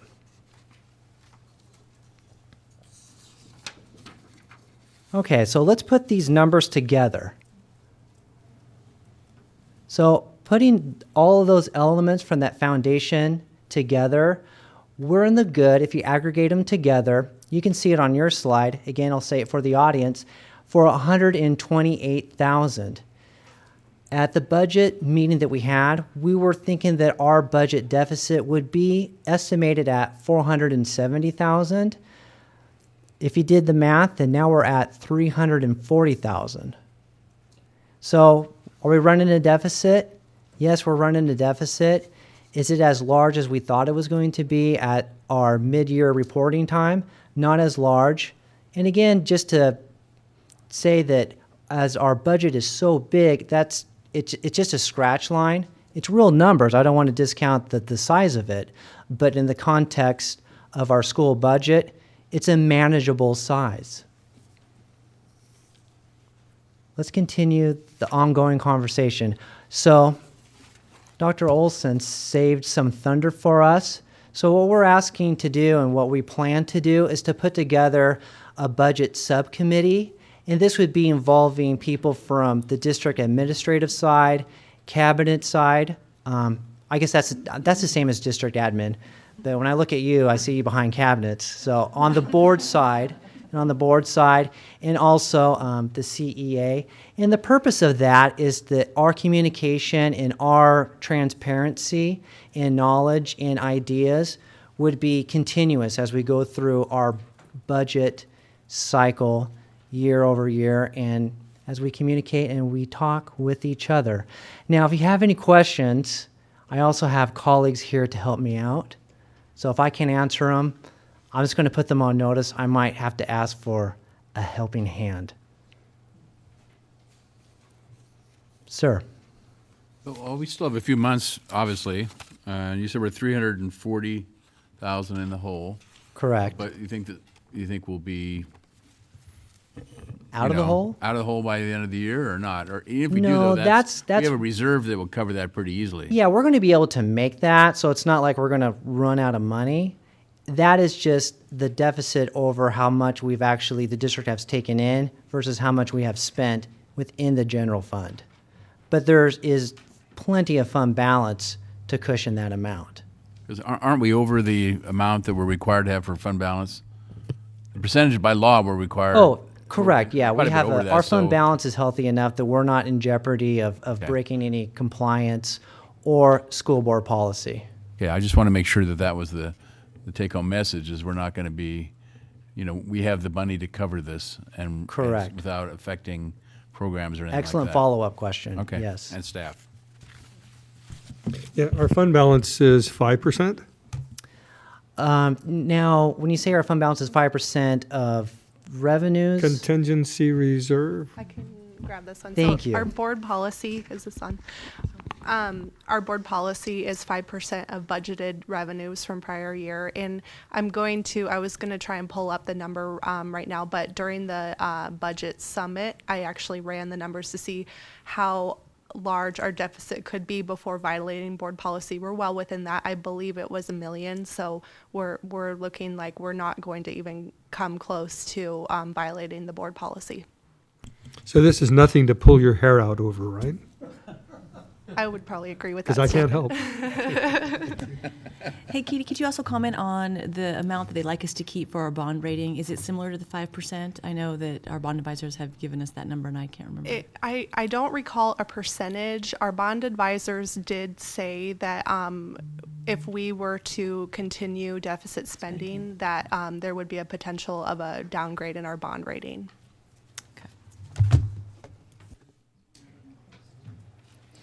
Dr. Olson? Yeah, let me just underscore something Mr. Shipley had mentioned earlier.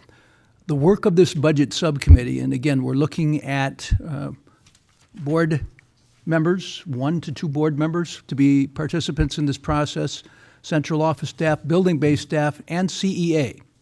And the purpose of this, at least to begin the process, is number 1, to examine the budget and bring back a recommendation to the board how best to address the current deficit.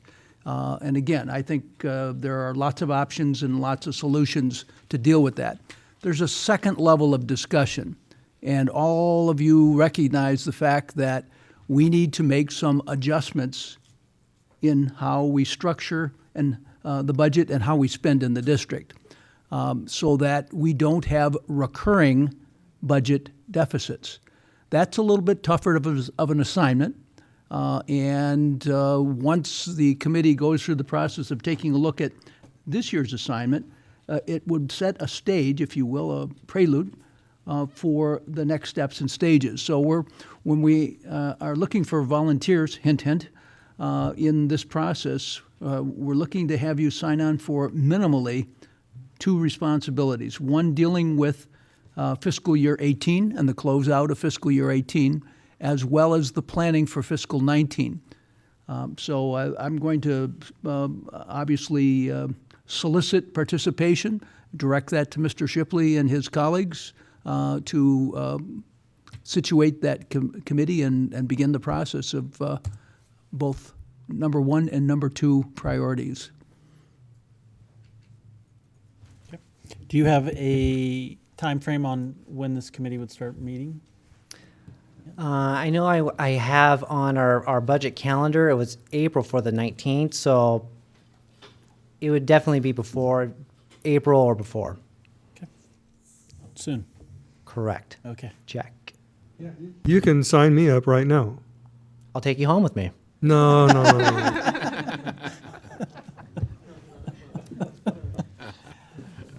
Okay. Any further questions? All right. Thank you, Mr. Shipley and team. Okay, we are on to item C, which is Dr. Nelson. We're going to have him here a couple times in a row. And this is our ad hoc math committee recommendation. Board members, this starts on page 83 of our packet. It goes to page 332. It was thick.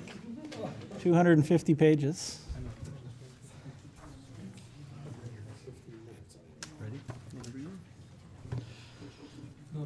Nice to see you again. It seems like it's just been a month. My name is Sam Hunter, and I'm here to talk about secondary math.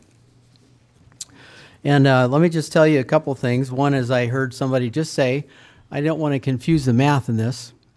And then another person just said, but this is nothing to pull your hair out over. So with those comments in mind, let's move forward with secondary math. Let me just explain something. I have 3 friends that I want to talk about tonight relative to this topic. A recent friend of mine is a floor contractor, and I hired him to replace some flooring in a house that I own. And guess what? He has to do math to do that. And he has to do it right, and here's why. If he underestimates or overestimates the amount of flooring that he buys, he's in big trouble. Because flooring has patterns and it has required cutting and certain widths of product, and he's got to be able to do that. And so flooring is one area where you use math a lot. I also have another friend in town that's a roofer. Anybody had a roof put on? It's pretty important that your roofer knows what he's doing because, again, if he runs out of roofing material, you're going to have a leak. Or you're going to be out of the right kind of looking shingles. And so that's important. I have a third friend who works for a high-tech company that is a contractor to companies like Boeing and SpaceX. He's been in the business of running a manufacturing plant for 40 years. Now, flashback 40 years. And you might think to yourself that we didn't have things that were CNC machines, which we didn't much. And I had a conversation with him not long ago, and he said that that over the work life that he's had, when people in his plant don't know how to use a CNC machine or don't want to learn how to use a CNC machine, their work life is truncated. Now, I have kids that are college bound. I have a son that's an engineering physics major. He's doing a lot of theoretical math. I have a daughter who's going into college. She's finishing Coeur d'Alene High School, and she wants to go into psychology, social sciences. So there's math there. So we have a whole spectrum of what we're talking about, and I think it's important when we think about this change in curriculum, in our math approach, what we're doing in secondary math. So we've talked about discussions. We've talked about pathways to the Idaho core. We've talked about a proposed scope and sequence as a committee. We have a proposed implementation plan. We're going to try to answer your questions from February, and then we'd like to talk about what's coming next month. So let's start with the questions. Two questions came up that I remember from last meeting. One was about the ability of colleges and universities to understand a relabeling of integrated math called 1, 2, and 3. And the answers that we came up with were affirmative, that they did know how to do that and could process applications to their colleges and universities. The other one was, I think there was a question about how does this work? How do you get this into place? And the presentation is going to be about that. So we have a timeline that we've talked about. It's on the slide. We have a pretty sophisticated group of people that have spent a lot of time working on this. I as a taxpayer, as a parent and a constituent in the district, I'd tell you that this committee would stand against any committee that I know about. They're really quality people. So I think I'll let Mike take you forward from here on. Thank you, Sam. And I'm pretty lucky that I've been able to facilitate a lot of conversation. This conversation has been lively. There has been no perfect answer. But again, when you look at the amount of people who came together to look at many sides of this district, we do believe that tonight we have a good opportunity to share with you a path forward. We've looked specifically into the Idaho core. We did a very close read of what the core standards ask us to do. As was mentioned earlier, the core standards at the high school level are different. They are not specifically at grade level. There are those 6 thematic areas, conceptual categories, and the standards traverse those over the 4 years of high school. We've also taken a look at several models of how to get there. Appendix A of the core standards addresses 2 specifically. We'll talk about those in just a moment. We've looked at our instructional materials that we adopted 3 years ago and whether those are a good vehicle for us to be able to move forward. We've looked at assessments. We know that we believe strongly that a change is necessary. We also have to have ways to make sure that that change is working. So we have to have ways to be able to measure the work that our students are doing and make sure that you understand that whatever decision we ultimately make, this is not going to be done in vacuum. You need to know the results of this change. We need to communicate clearly to our parents and students and stakeholders as to how things are going. In addition, we've looked specifically at Minds on Math, the professional development that's going on right now for our mathematics instructors in secondary. We've also looked at the PD that we've had through Big Ideas Math. And are those vehicles that are going to help us to be able to move forward? And finally, we've worked closely with North Idaho College and University of Idaho to say, so what? When our students are graduating from our district schools, do they possess the skills and dispositions necessary to be successful at your levels? We've put all of those together for you. And first, we want to take you to the beginning. I do have copies of Appendix A here for you tonight, but to spare you about 300 pages of reading, it boils down to pathways. The core standards give 2 different pathways. You can see them on the left-hand side of your screen. The traditional pathway, which begins with students taking a course in Algebra 1, as I did back in 1987, and continue on to geometry, to Algebra 2, and then into whatever course I take. I ended up in calculus at the end of my senior year. However, keep in mind what is below that graph. These are students now who have now seen 5 years of the core standards, which starting in, for them, 4th and 5th grade, they started seeing probability, matched with algebra, matched with geometry, matched with other concepts. Now, in our current sequence, those same students are going into high school and having a whole year of algebra in isolation. Geometry, not even discussed. They've come from that world. What we're asking you to consider is a move to the right-hand side, a way to be able to organize our path, but the core standards do not come out and say you must follow this path.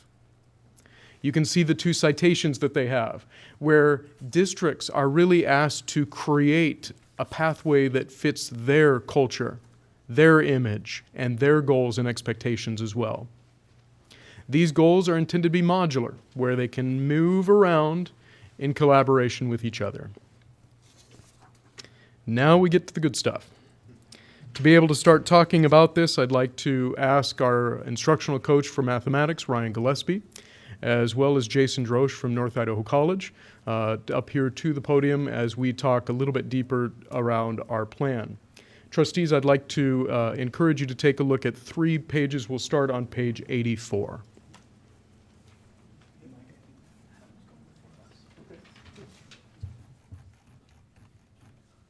Yeah, I can hit this one. I'll hit one more.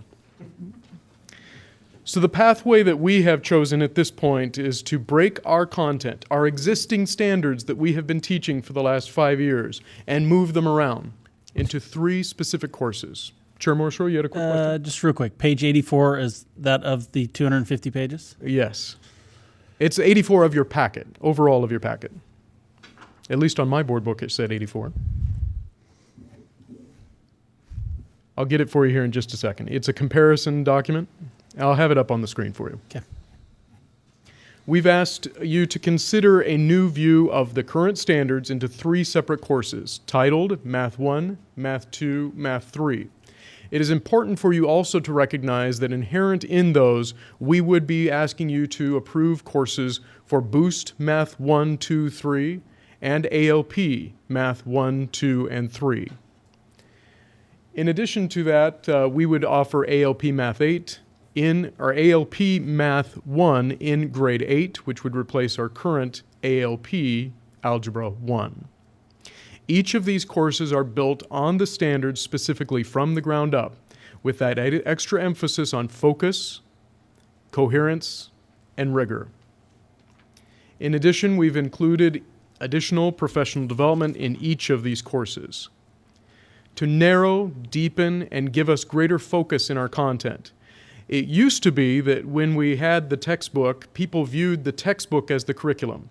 So we wrote our curriculum to be able to meet all 13 chapters over the course of an academic year. Unfortunately, some of those chapters inevitably were more important than others. But yet our current curriculum, our current scope and sequence puts that same level of emphasis 3 weeks per chapter. Our new scope and sequence puts the relative level of importance on what we really need to focus on. And again, focusing on those cohesions between concepts. In addition, this is coherent. Again, these are what the students are currently learning in grades K through 8. They are in an integrated approach. We're making connections to previous content, and we have vertical alignment as to how instruction is to be in our district. And finally, rigor. We're focusing more on concepts, how things work together, how the procedures can work together, that you can actually solve a problem using multiple measures, and putting them in real-world applications, as Chair Hunter just talked about. So, we have a couple of different documents for you, and while these gentlemen are talking, I do have samples if anybody in the room would like to take a look at any of the documents that we have for you tonight. And of course, they're posted at our district website, cdaschools.org, under Departments Curriculum. We have 2 different things for you tonight, 2 documents that work together, because what we're looking for is a cultural shift. We need a cultural shift in instruction and professional development to build growth in our district. Each of these parts, the integration plan and the implementation plan, fix different problems, but together they provide us a comprehensive approach. You can see that our ad hoc committee looked at each of these documents individually, the scope and sequence, moving to Math 1, 2, 3, and how we as a district have organized those concepts into Math 1, 2, 3 are recommended to you tonight 9-2. The implementation plan on the right-hand side received unanimous consent from your ad hoc committee, 11-0. So now I'm going to ask Adam Hannon, the math department chair at Coeur d'Alene High School, to be able to come in and talk to you a little bit about how these concepts have been broken down. This should be page 84. Should look something like that. Should be. Right. My apologies. Good evening again. My name is Adam Hannon. I am a math teacher at Coeur d'Alene High School, the department chair at Coeur d'Alene High School. And I wanted to talk a little bit about focus in our classes. as a result of being a member of the ad hoc committee, being a part of this conversation over the last 4 years that I've been in the district, we started looking at these diagrams. We made these to kind of compare what we're currently doing and what's being asked of us. So in this diagram that's up on the screen right now, you can see that traditionally on the left, our current scope and sequence, Algebra 1, Geometry, Algebra 2, we kind of teach everything as if it's all equal in content, equal in importance, and we just give an equal focus to everything. If you look at the diagram on the right, on the right-hand side, I took the concepts within Algebra 1, Geometry, and Algebra 2, and the height of the box is the importance of the topics based on SAT and ISAT as well. So we looked at the occurrences of these types of questions, and as you can see, it appeared that Algebra 1 is very heavy in ISAT and SAT, geometry not so much. I put a couple of things in there that shows like transformations, for example, in geometry is part of the core standards, but it didn't show up on ISAT or SAT questions. So we're teaching everything as if it has equal value, but it doesn't appear to have equal value when it comes down to what the students are being asked. And if I can, do I have control here? So this is another view. So again, the chart on the left is what we're currently doing, and then the chart on the right is what we're proposing to do. The chart on the left shows the weight of every topic in Algebra 1, Geometry, Algebra 2 based on SAT and ISAT. And as you can see, really heavy in the top, whereas Algebra 1 concepts, pretty light in the middle for geometry, and then kind of getting heavy again a little bit in Algebra 2. And it's important to note that those concepts that are in blue at the top, it's being assumed going from geometry to Algebra 2 that students learned it their freshman year, so we don't need to talk about it anymore. Of course, within our schools, we spend some time reviewing, but there's not a lot of time when we're giving everything equal emphasis. Currently, we have a third of our time being dedicated to 15 to 20% of material that is being weighted as important based on tests that the students are taking, which is also aligned with the Common Core, while 2 years is dedicated to 80 to 85% of the content that students are being told is important when they're being tested. So I'll go through a couple of these. So top is our proposed, the top is the current, the bottom is the proposed changes as far as just where content lives. I want to point out that when we saw that a topic didn't have any weight as far as SAT went, it's still in the core curriculum. So we didn't just abandon it. We tried to put it in places where it really complements Algebra 1 type skills or Algebra 2 type skills. So where you see orange, like in year 1, we're still using that geometry to complement algebra skills. Still teaching transformations. Students aren't being tested on it, but we're using it as a complementary topic to kind of solidify what can be abstract ideas. So these comparisons, the top is our current geometry topics, how they're weighted as importance. With the proposed plan, we're able to review some of those concepts that keep coming up. We can review some of those Algebra 1 skills that we're being told are really important. Rather than assuming that they understood them their freshman year, we're able to bring them back in and complement them with geometry, expand on them a little bit. And then in the third year, we're also able to review some of those Algebra 1 concepts build onto them with Algebra 2 type ideas, and then keep reviewing and bringing in Algebra 1 geometry, Algebra 2 skills into the 3 years of math. Thank you. I have a question. Yep. Adam, how do you respond to the criticism that your proposal is teaching to the test? I would say that the test was a part of our guide. However, as you can see in these diagrams, every item that's in the core curriculum is still being taught. It's just being moved into areas that are complementary with some of those heavier topics. So we didn't take anything out of our classes that's in the curriculum, when we started looking at the SAT and ISAT, we found that like it's pretty well aligned to the Common Core. They put more emphasis on certain things, and we use that as part of our guide to figure out what needs to be the complementary thing here and what needs to be the primary. So all the concepts that are in these courses traditionally are still in our courses in an integrated approach. They're just used to build on and add to the really heavy SAT concepts.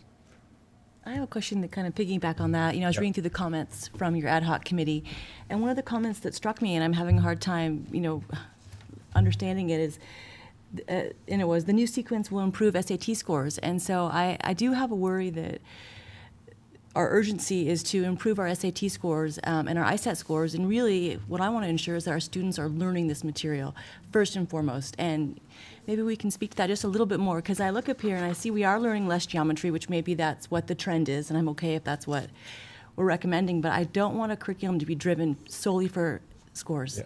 And I would actually say that the geometry that we're teaching is still the same geometry that we're teaching now. None of the geometry concepts have disappeared. When you look at traditional versus integrated, they've just been moved. Like, for example, transformations used to live in geometry as a standalone topic. It had no weight. Those questions did not appear on the SAT. But if you look in year one of the integrated proposal, transformations is still being taught. It's supplementing some of the heavier weighted algebra skills, like, because there's algebra brought in with those transformations. So we're not removing geometry. We're just moving it to a different location based on the importance of other concepts. So maybe I'm missing something here. So on this sheet where there's the items that are on the left there in the proposed, but there's no bar next to them. To me, I assume that means we're not teaching those. No, so the bar is, the length of the bar is weight based on SAT. So for example, if we're looking at the one on the right, the longest bar means that topic is the most heavily weighted topic on the SAT. So those questions are asked, those types of questions are asked the most. And then the ones that have no bar, we're still teaching them, but those are not things that are being asked on the SAT. Can we go back one more slide? Yep. On this one, I thought you said that kind of the height of those blocks on the right side is how much we're teaching them. So when again, it's the same concepts, don't have any height to them. I assume that means you're. So yeah, and I'm those. sorry So if I didn't explain that accurately. The height of the box is importance on SAT. So on the right, the first topic there, I think it's really small. Solving linear equations. That makes up approximately 9% of the SAT and ISAT. And then if you look at transformations, that's a topic that we're teaching, but it makes up 0% of the SAT. So we're still teaching it, but we're putting transformations into proposing, like as an example, it's going to live in Math 1 rather than in geometry. So it's still being taught. It's being used to supplement other algebra type concepts.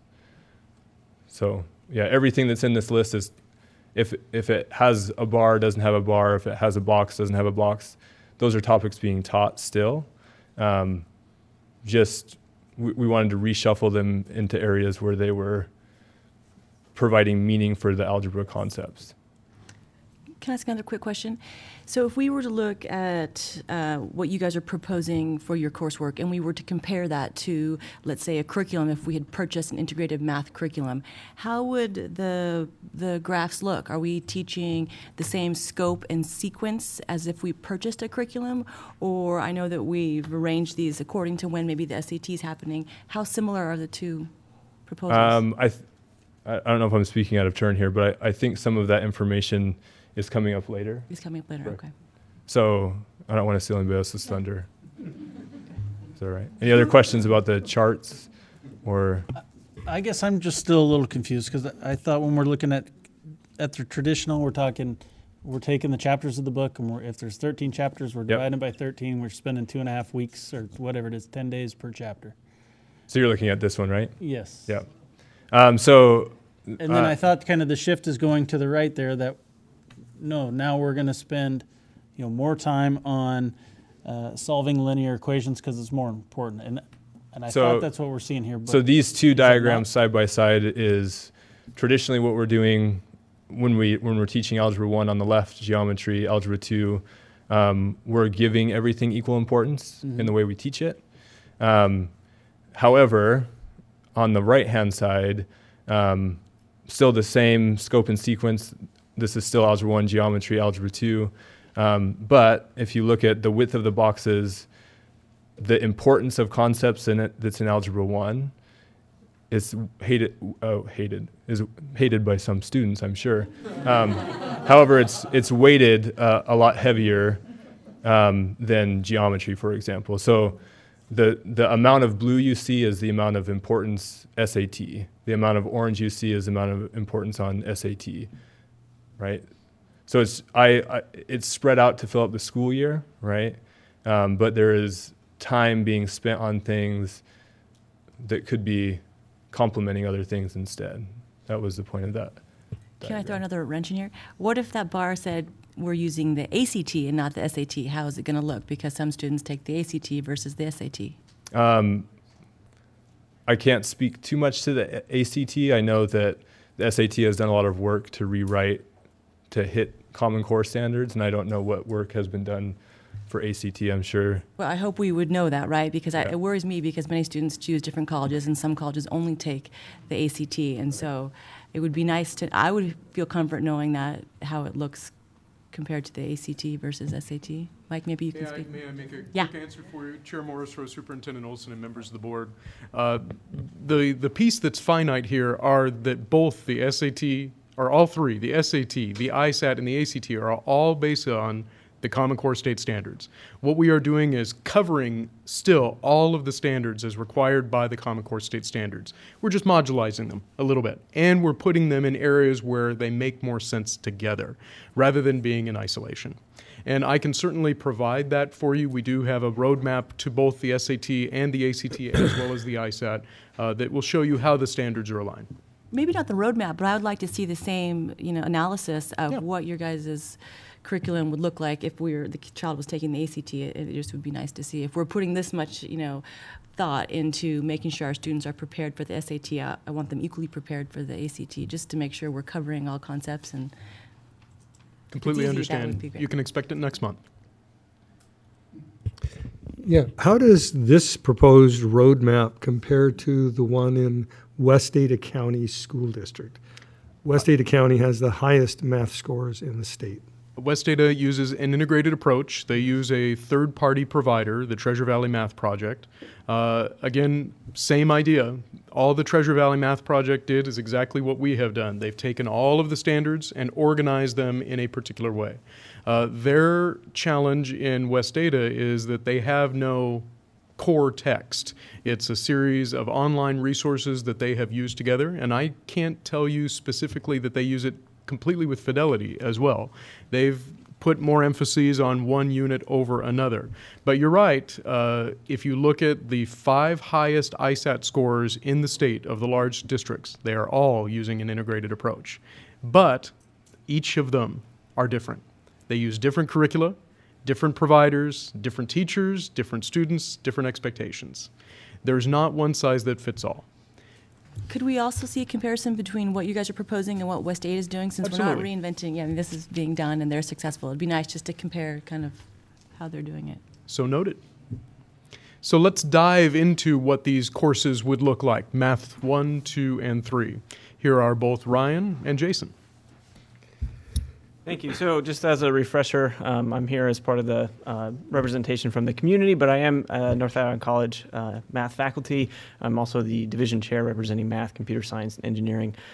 Part of my teaching experience has been on the trades and industry, that teaching math for trades and industry that Sam had talked about, also representing statistics, computer science, math, the full gamut of things. So one of the parts here that's important to note is that with the proposed scope and sequence, there's a variety of definitions of integrated. So I want to clarify that kind of as a ground rule for the conversation moving forward. I wanted to point out that when it came to voting on this scope and sequence, it wasn't a unanimous vote. But I don't want to dismiss the work here. I just wanted to recognize that there are opinions and definitions that are different for the integration. And so what we're going to be proposing is an integrated math curriculum. And some of the concern that the committee had brought up was on that specific definition.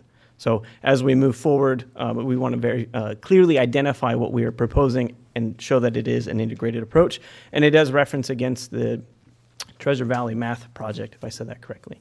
So more on that.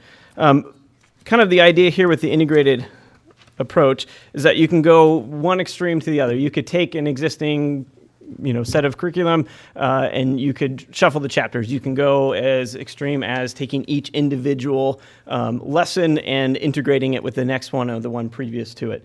And so the proposal that we have here is based on this idea that an integrated pathway as defined by the Common Core Standard is that it brings the 3 years of math that we're talking about, typically Algebra 1, Geometry, and Algebra 2, it brings it together not just with those two kind of concepts or those two layers to algebra, but it also introduces the idea of probability, statistics, the number sense, and that kind of reasoning within context. And so that's the core part with an integrated curriculum, is that you don't have it compartmentalized to just the singular curriculum of Algebra 1, followed by Geometry, followed by Algebra 2. You have a more seamless integration, hence the word, on those 3 topics, but then you also include the additional topics of probability and statistics, which is kind of an up-and-coming pathway in the higher ed math scene. Okay. So if we have approval for the Math 1, Math 2, Math 3, this is the general flow that you're going to see. So right now we have the pacing guide that's based on the current curriculum that we have. The big idea is math, the Algebra 1, Algebra 2, and the geometry. The idea is that we would bring those together with the unit outlines as identified in, I would assume, the board book. I'm not looking at it right here in front of me. But a core thing to this is that we have a high level of integration. Don't want to use that word again. We have a high level of collaboration between all of the faculty and all of the buildings. And so it's a district-wide implementation of this curriculum. So it's not an interpretation at one school versus another school. There's a high level of collaboration, which means there has to be a high level of accountability. So one of the core themes that I hope you take away from this is that there will be plenty of opportunities for reporting out at the unit level. So student performance at the unit level, at the semester level, at the each building level, so that we have as a community and as the board and as a district a way of communicating that we are being effective with our proposed change, if that makes sense. One of the things that we have are these common checkpoint assessments. So early on we were talking about how does this fit with the SAT, but we still have Common Core standards. We have to still teach the curriculum that the state has identified. And so these common checkpoint assessments are our way of kind of norming how our students are performing as we go through this implementation. One of the things that is really important is having common lessons and having faculty at each of the buildings understand how these lessons come together. And the other thing is that we need to have common end of course assessments. So I might have misspoke. Having each semester having an end of course assessment so that we can have that kind of sifting of the data so that we can report out to you as the board to understand how this has been improving our performance and also how our students are performing at the various stage. Can I ask a question? Yes. just because I got to sit on one of your meetings. So the end of course assessment, is that the one that would be standardized for all schools so you could know not how the information was being taught, but how the students were doing equally across like Lake City or Coeur d'Alene? Is that? Yeah, and I think Ryan might get to this a little bit later when he's talking about the more detailed implementation plan. But from my perspective as somebody both on the outside, so I have a son in kindergarten, eventually he'll be going through this curriculum. So I have a vested interest in this being successful, right? It's got a little bit to go, but also as one receiving students from the Coeur d'Alene School District, I want to know that this is going to be a positive change. And so I want to be able to call on the district and say, hey, how are our students doing after the first semester of this adoption, if it were to be adopted? How are our students doing at the end of the first year? Because for the SAT to kind of be the measure of that college and career readiness, we still have 3 years before we hit that. Right, so we need to have these things built in so that we have regular. So when we talk about unit, it could be a month, it could be 6 weeks or something. But we have regular things that can be pulled out and say, hey, across the whole district, how are students doing with that first unit as identified by this implementation or by this scope and sequence? And then again, for each of the units, we could pull these and have a sense of the proficiency of the students and how effective we're being with our implementation. The end of course assessments would be these kind of normed assessments that we could say across many different objectives. How are we doing that we could potentially compare to previous years, although these would be slightly different because of the rearrangement with the probability statistics, geometry happening earlier. So the idea is that it would at least serve as a benchmark for this performance before we have that 3-year mark where our students, if they were to have gone through the 3 years of integrated math, when they take the SAT, this is a way for us to kind of capture a little bit higher level data before that point. Another one of the core things with this to kind of add to that is that the supplemental resources will be pulled from known sources and referencing. So it could be Minds on Math is the professional development math assessment project, or the SAT. There's a bank of questions or a bank of resources that are helping us be informed that after we've gone through a unit or after we've gone through a lesson in the district, we can ask these questions, we can expose our students to these questions and get a sense of how well they're performing. So that way this is another area where we can then compare against either previous performance results or compare out to other districts.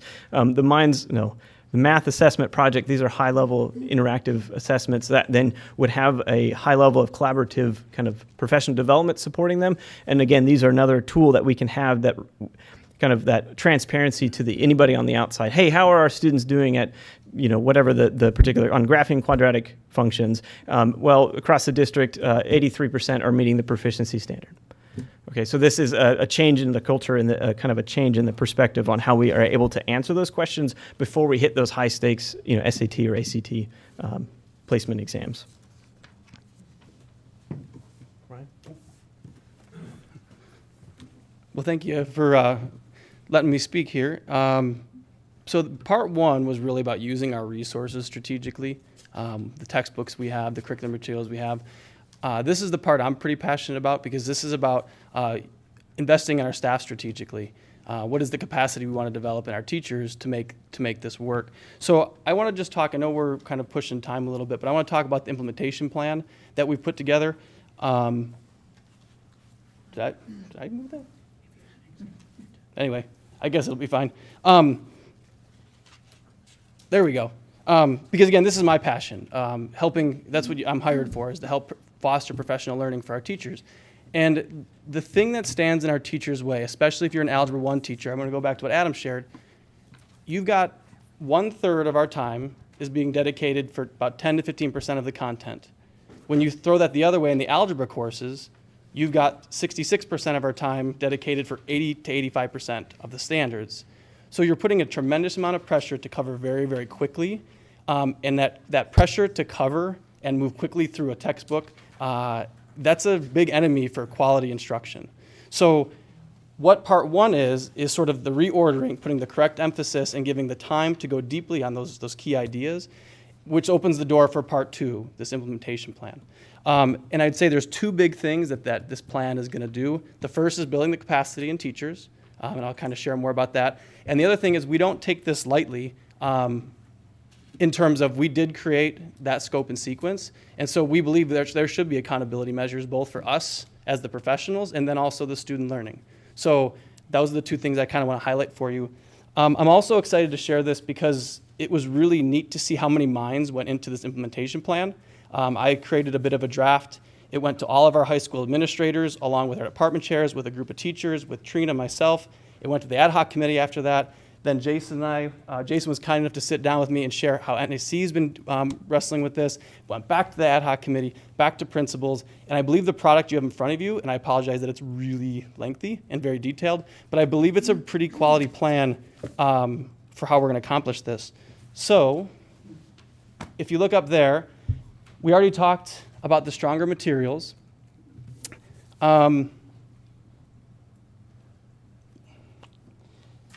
The thing that I want to point out is the idea that the stronger collaboration. So that's going to be the next slide.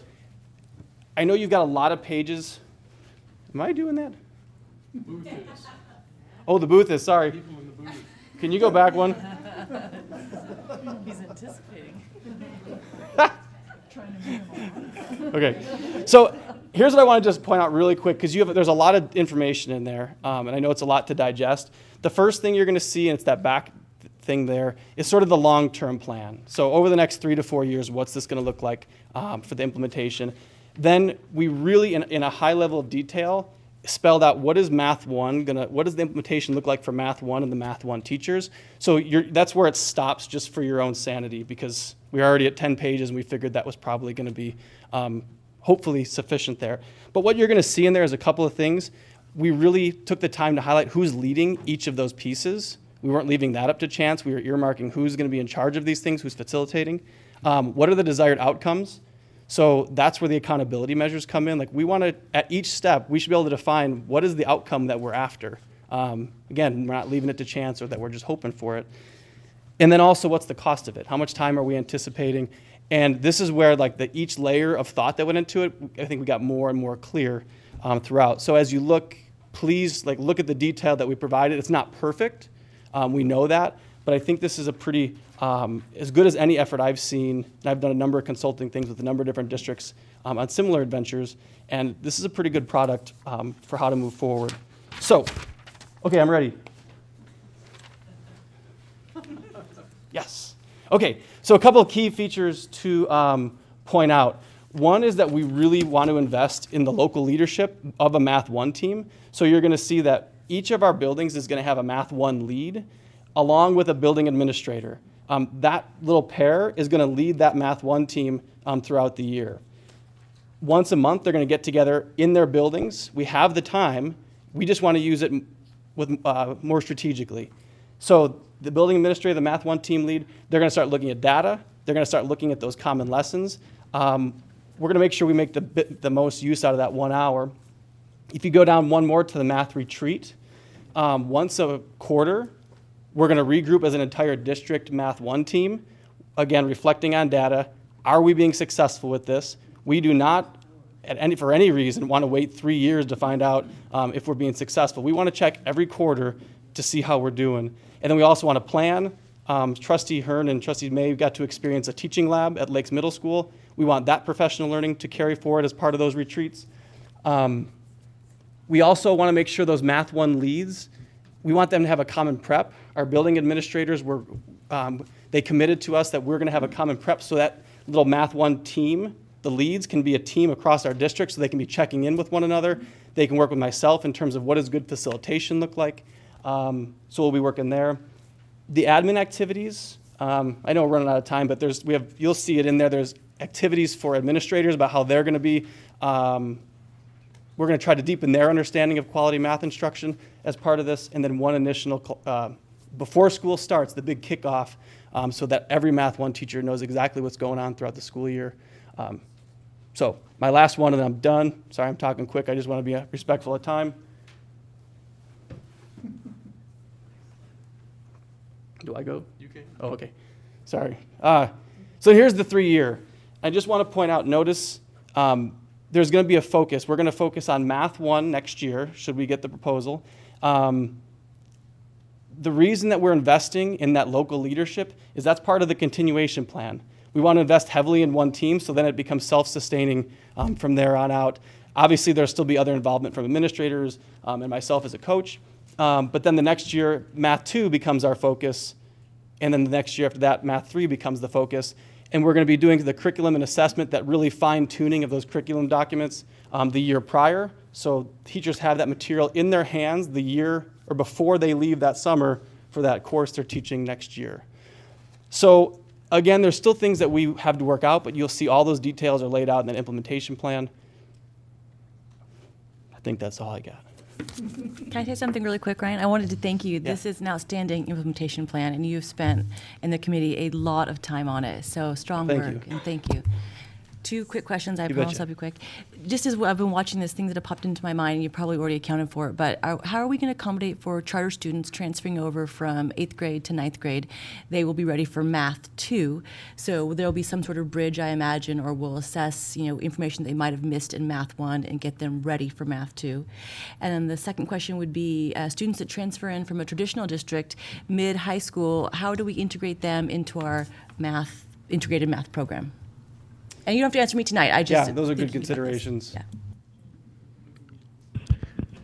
Yeah. Question I have, math is not my area of expertise. I struggle with it in school. But I'm very impressed by the group that's been involved that Mike put together here. Both you gentlemen here and other ones that are on the committee. I saw your committee list, and they're very, very impressive. I guess my question, and this is probably more to Mike than anybody else, is really the idea, we had, in addition to Mr. Elliott, we've had 3 other people dissent from this plan. And basically their concern has been about, as already addressed by Trustee May, but teaching to the test was one of them, lack of vetted curriculum and timing. And the timing issue had to deal with, as has already been stated by Mr. Elliott, was whether or not we should wait till the new superintendent comes on board who has experience with both traditional and integrated math. Now, from what I know about integrated math, what I've been hearing over the last few years, I just hear it a lot, and it sounds like the right way to go. And I'm not opposed to the integrated math. I'm questioning those, how you address the minority report, I guess, is for lack of a better term. And the suggestion that we wait till the new superintendent who has experience in this area. Trustee Hearn, Chair Morrisroe, Superintendent Olson, and members of the board. I want to be somewhat frank. We have been working on this for about 4 years, and we put an ad hoc committee together at the beginning of this year knowing that we had the search for a superintendent. That has never come up until we're closer now to the decision. I understand that change is difficult. But we really do believe that the group has put together for you a cohesive plan that not only addresses the concerns of our district, but also allows for a lot of collaboration moving forward. I have been in touch regularly with incoming Superintendent Cook. I have talked to him about the plan as presented by the committee. Although our conversations have been anecdotal, I have not seen anything that would give me cause to say, we need to hold off. That certainly, though, is not in my purview. I understand that. However, I also recognize the fact that even when a decision is made, hopefully from you this next month, that we have to keep communicating. And we need to engage even those who don't believe that we have completely the right plan. And we need to work with them and build their expertise to make us better. What I cannot do is stand in front of you year after year and say our kids are not achieving potential. And I cannot sit in front of you and say, well, let's wait until next year. I just can't do that. So although I completely understand the timeline and the considerations that are there, we've done what you've asked us to do. We've put together a cohesive plan that represents a wide swath of community, but we also recognize that no move is perfect. But we have to build upon the strengths of our community and put our best foot forward. Well, have you talked to the dissenters and tried to resolve these issues? Because that's my concern. Is it? Absolutely. I know that the majority, obviously, what was it, 8-2 was the vote or something? The majority 9-2. is obviously on board on this, but the dissenters make some pretty compelling arguments. So I'd like to make sure that they, if they are not on board completely, that at least their concerns have been addressed. And I don't know, Mr. Elliott spoke to that a little bit earlier, but, sure. But the other people too. These are highly qualified professionals also that I'd like to, their concerns. And to be we addressed. absolutely do not discount that, and we want to bring that conversation in. I feel very strongly that we have created a very objective platform for everyone to be able to express their views. Some of the views were latched on very quickly. It was startling to me when we started talking about the different pathways. Almost everybody in the group right away said, we think that we need to go to an integrated pathway. I really thought just that discussion would take a long time. Then we dove into different pathways and different recognitions in universities. We recognize there are many tentacles to this change. But at the same time, we have brought together a group of people. We've agreed and we've agreed to disagree. But we've put together a plan that best represents the cohesive view. If you look at the community side, we had 6 community representatives and 4 community representatives voted in favor of the plan. 2 did not. That's okay. We're allowed to have differences of opinion. But again, the biggest challenge for me is we're not meeting expectations right now. And we need to have a plan that we can all believe in and bring in all of these different viewpoints so that our kids are confident that they're going to be able to achieve the goals. Oh, no argument from either. We're not meeting current expectations if you look at our test scores. The question is this the right path forward? And I need, I have to respect the judgment of the professionals, but I also want all these dissenting arguments to be addressed. Trustee Hearn, with your permission, Ms. Yeah, go ahead. wanted to also recognize Chair Morrisroe. Is that pleasing to you? Sort of. No, happy to have him address the concerns. I guess want to remind that this is for information and it's going to be out for public comment for 30 days. It certainly, as we have questions, concerns, those sorts of things, address those to Dr. Nelson. And, we can circle back and have answers come back to the whole board next month on those concerns. Can I just do one more? Yeah, absolutely. Yeah. Hey, apart from the dissent on the committee, what is the level of support for this among our secondary math teachers in the district? Is it like 50%, 80%, 95%? Do you have an idea? Yeah. We did the actual study. We sent the survey out just because we wanted to make sure we weren't doing any assumptions. We were feeling very positive when in conversation, but we thought we wanted to make sure. So last year we administered the survey. And I forget the exact number, but I think out of all of our high school staff, there was one person that said that they didn't think this was a good idea. And that was a big step for us. I mean, I don't know, in my 6 years, I don't know how many times we've ever got everybody to sort of say like, yeah, this is a good idea. So, so yes, there is a high level of support, and I'd be happy to share that with you. Well, that's very encouraging. Yeah. I think that was buried in the 250 pages somewhere. I'm quite certain. It's still buried in mine. So we'll turn it back over to you. Again, for the next 30 days, we'd love to hear from you. We'd love to hear from our community as we move forward to a potential request for action this next month. Thank you so much for your time. Okay, thank you all for being here and putting that together. What I'd like to do is just take a quick 5-6 minute break, if we can, and then we'll reconvene at 7:35-ish. Thank you.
we'll go ahead and reconvene. Welcome back, everyone. One thing I wanted to clear up just for our viewing audience, I had a couple questions on Dr. Cook there.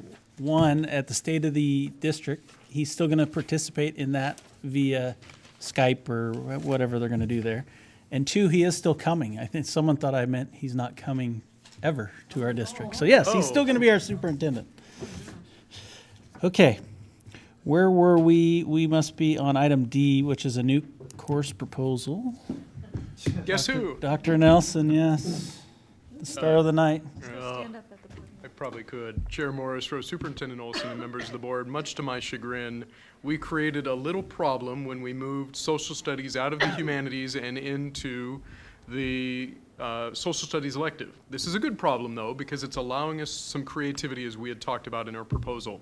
Lake City High School currently uses world history as geography as a default course for 9th grade students. In their discussions, they would like to remove that geography course and rebrand it with a world history elective, similar to what we had talked about. It would be another new elective course, and this would focus on modern Europe. So the brand new course proposal available in your board packet today is entitled Establishing Modern Europe. You'll find not only the scope and sequence for this semester-long elective course that meets our 2-credit requirement for world history, but you'll also see it's actually a pretty dang engaging new course, a new way to build upon the strengths of what they have learned in middle school and branch into the, believe it or not, 21st century in understanding our world. We'll put this up for 30-day public review and have any comments back to you next month. Is there a particular chronology? I mean, you mentioned modern European history, right? It does. We still review back from the Middle Ages and the Reformation, but we also get into nationalism, revolutions, Western democracies, and the new age of Europe. So we are talking about the changes in the different governance structures, how Europe and the trade is occurring in the 21st century, and also kind of reviewing how those themes typically return over time. Yeah, very, very good. Yeah, it's a fun course. Yeah. I have a master's degree in modern European history. If I could only get back in the classroom. I believe you still have a teaching certification, Dave. I do. When you've taught school in Idaho, even if your credential lapses, but you're over 65, never mind, I couldn't possibly be that old. It will be available as an elective with your approval, but it'll come back to you next month. Just has to be for free. You can sub for free, as long as you're on the board. Right. Okay, any other questions on that? Okay, item E is some policies for information. Dr. Nelson, I think is that first one the high school graduation requirement? It is one more time. That is a change of the procedures since you did make action 2 months ago to move social studies from the humanities. It's simply adjusting our procedures to match your selection.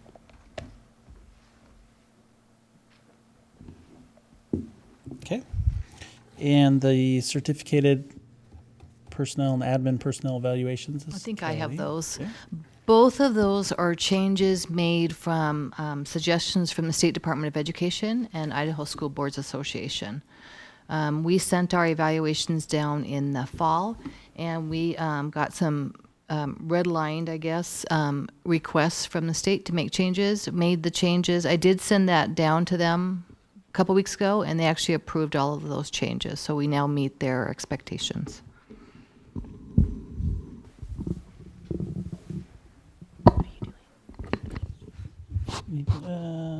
Excuse me, 363. That's kind of where those start.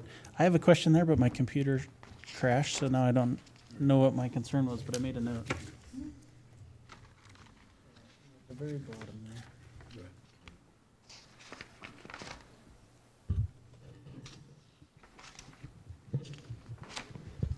So I think it was in the bottom, just the red line language there where it said growth in student achievement may be considered.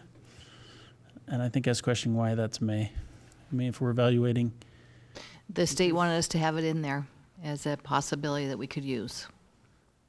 Yeah, I guess I'm questioning why it's may and not will. Like, Because you can use other growth measures too, I believe, for principals. okay. Well, this is staff is also, right? Certificated. It's the same language was on both.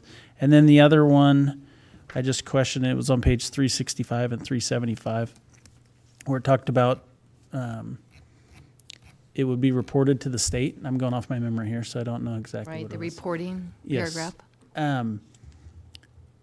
Can we tighten that up some way that it says we're going to report the actual results? Because I know there's been several districts in the state that have kind of run into trouble because they've just put, I assume this is like the proficient or unsatisfactory, Right, those they- sorts of things. Like they some give people us- have just gone 3 straight across the board and they've kind of run into trouble.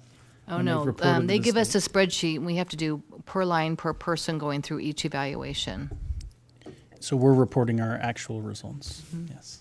Yeah. Because there's been several, I don't know if you've seen it on Idaho Ed News, but there's several districts, a couple of them got their hands slapped this year, that they just went and put everyone as a 3. Yeah, we did not do that. Okay. Oh, yeah, that could be a code of ethics violation for the superintendent, so we don't want to do that. Okay.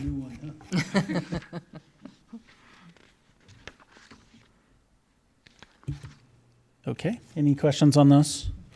The next one up was this 8140 student bus safety. I have it down that was page 381. Who's handling, is that you? I am. Oh, that's Amy. Yes. We did go back and look at 8140 to make sure that it appropriately addressed the disciplining of students with disabilities on the bus, and there was an addition that needed to be put into place, and that is that IEP or 504 teams do review the behavior and determine if it needs to be added to their behavior plans. I had 2 questions on that one. Just that added line, Yes. the red line was added on both pages. Is that? So it was added just on the policy, and then the What was that policy and procedure? Yeah. and then the procedure just refers back to the Okay, policy. and then- and it just is what comes directly out of the special education manual. Okay. And then on the procedure, I thought it was a little funny, but there's like a sign off, like sincerely, transportation manager or something like that. Like, Oh, there's something. I in didn't there. add that part.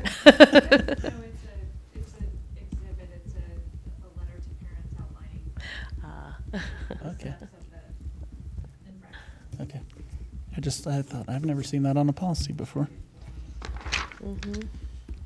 Should be 8140F Mhm. instead of P. Okay. Any questions on policy? That's just for students with disabilities, obviously, right? Just the Yeah. red line portion that was added. Yeah, okay. Mhm. I've been communicating with Chris about our new bus policies in relation to seatbelts coming down the road here, but that's a different issue for a different day. So thank you. Mhm, Thank you. Okay. Item F is Dr. Nelson, surprise, surprise. And this is intent to implement a new fee and a public hearing associated with that. Chair Morrisroe, Superintendent Olson, and members of the board, we made a substantial investment in the fine and performing arts this last year as part of our supplemental levy. We allocated $1 million to theater, instrumental music, vocal music, and a variety of others. But one thing has come into play that demands some sort of attention, and that is the care and regular maintenance of our existing musical instruments. At this point, we have a backlog of instruments that are in disrepair, that we do not regularly have a line item that goes to cleaning and maintaining them. For instance, you can imagine that a trumpet might be shared by multiple students, and then that trumpet is not cleaned or maintained. It has been the regard of the building budget to allocate funds for that, and unfortunately it has been inconsistent. We've also identified that we do not currently have a consistent checkout form, so that when a student does want to borrow a trumpet or a bassoon to take home for practice, we don't have any way of tracking that right now. And it's incredible to me, but it was not even known until we got to the point of supporting our teachers so much. Right now, also, inventory is controlled by the building. Some of our teachers are very methodical in terms of how they count and allocate their instruments. Others are a little bit more open-ended. What does happen, however, with that is if we have 6 tuba players at Lake City High School and only 5 tubas, well, we don't have a way right now to search our district to find that extra tuba without going out and buying another. The other sad part is that we have a lot of requests right now on Donors Choose and other donation-based sites. That shouldn't really be happening in our district. So I've been talking a lot with our instrumental music teachers, and we have also investigated similar sized districts in Eastern Washington and the entire state of Idaho, and believe that we may actually be doing this whole thing wrong. And that there could be a way to not only have a consistent way to maintain the quality instruments that we have, but also get ourselves on a replacement cycle so that the average age of a trombone in our district is not 1974, which it currently is. It is okay. So at this point, I have put together, based on policy, a request for a fee hearing that is included in your packet. And I would like to have the opportunity to be able to talk to you a little bit further at a time and date of your choosing. Mike, can I ask you a question? So are you imagining that we will then manage the fees on these instruments? Or are we going to use a third party to maintain them, log them, manage them? The plan is currently in flux. We've talked a lot. I do have a draft plan if you would like to take a look at it. The only intent is that those monies would stay in-house and that we would work with local vendors when needed. When needed. I've been in the district 20 years or thereabouts, and I've heard about these problems throughout. I really look forward to getting this problem solved. So do I. Way overdue. Okay, so this is a information and action item on page 383. There is a motion that would authorize us to have the fee hearing. And whenever we raise rates by a certain percentage, and since here we're starting at 0 and going up, we have to have a public hearing. So my computer's down. If someone could get that motion. Do you want me to read it? That would be great. Motion to authorize advertising of a notice of intention to implement rental fees for musical instruments, followed by a public hearing to take place on April 2nd, 2018. Is that right? I'll second that. Okay. It's been moved and seconded. All in favor? Aye. Aye. Aye. Well, after that hearing, does it come back to us again?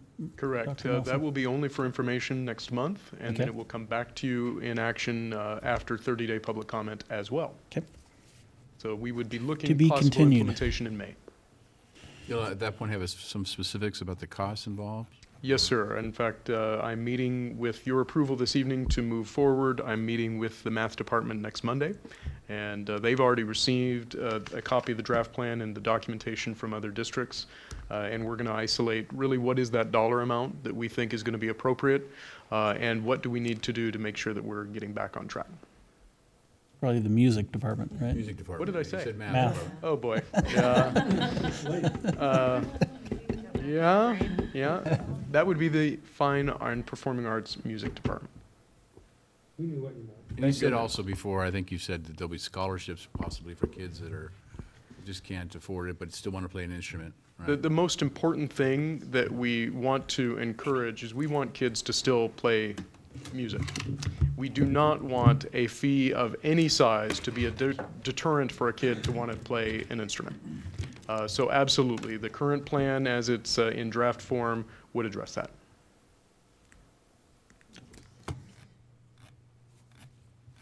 Okay, thank you, Dr. Nelson. Okay, we are up to first action item, G here, which is the bond defeasance resolution. Mr. Shipley. That's okay. Thank you. You helped me by sharing your computer with me, and now you don't have your computer. Oh, it's right in front of me. So this bond, am I on here? Thank you.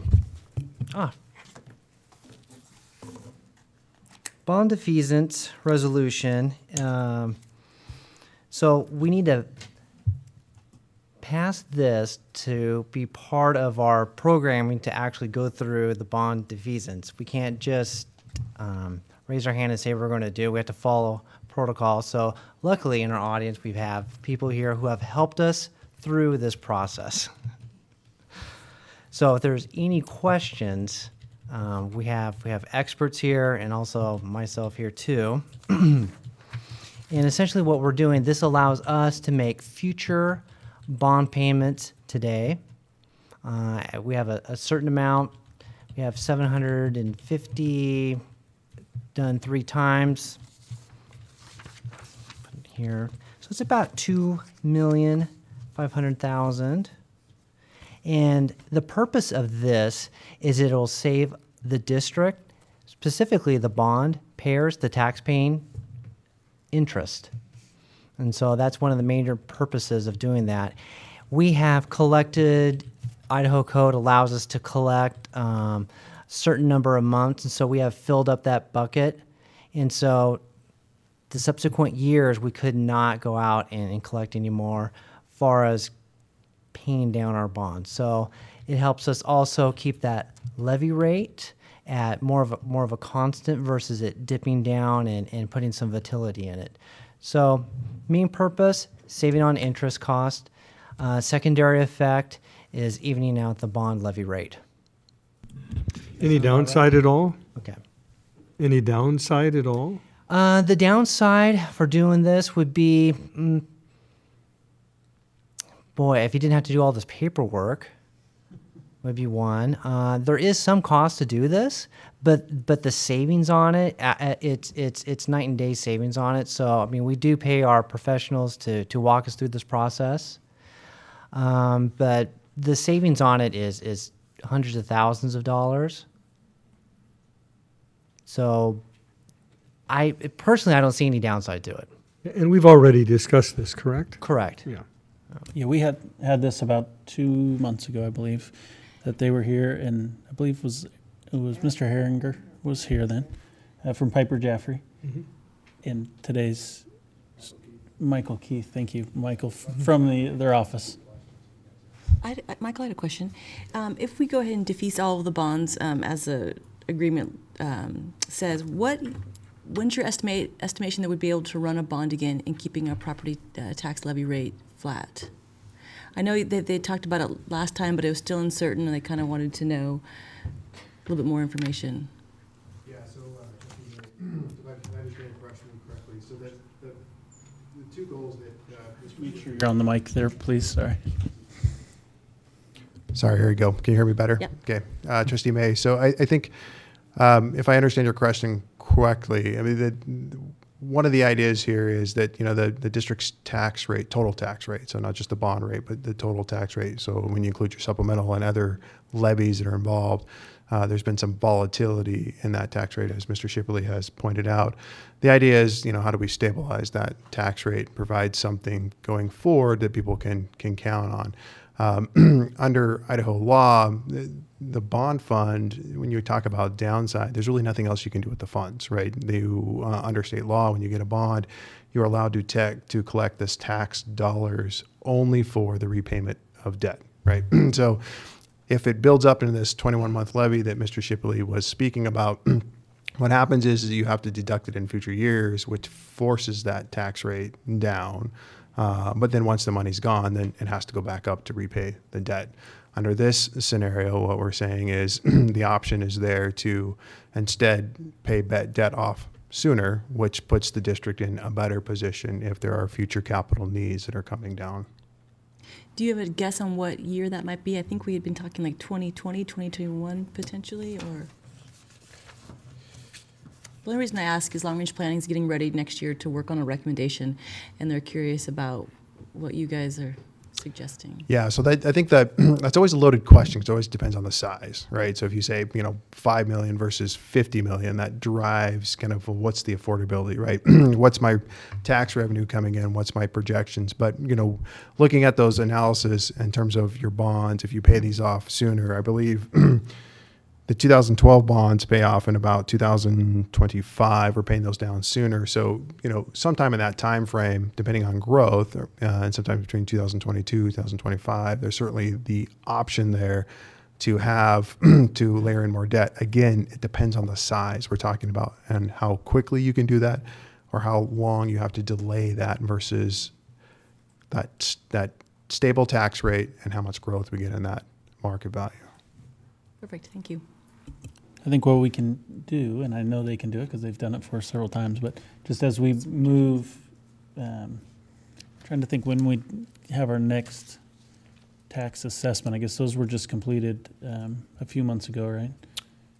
Yeah, you're talking about in terms of valuations? Yeah, valuations. So correct. So kind of the for the long range planning group, we could get that correct projection. Yeah. So I mean, if there's something you guys are thinking about in terms of, there's a number the board is playing around with in terms of the next project, in terms of that planning phase, and we had that, we can certainly put something together for that committee to consider. Again, it's kind of looking at the factors that, by probably April or May, typically we have a good idea of what that next September value is going to look like and how much growth you're going to have.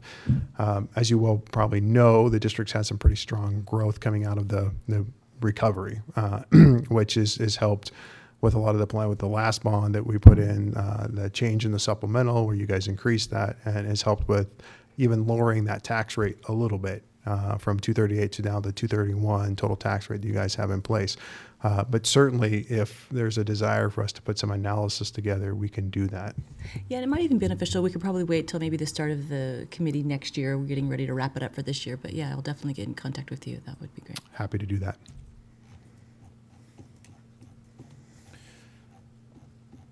Okay. Do we have a motion we have to do here? Or what? I don't know. I didn't see the actual motion in there, but the motion would be to approve resolution number 17-18-001. So moved.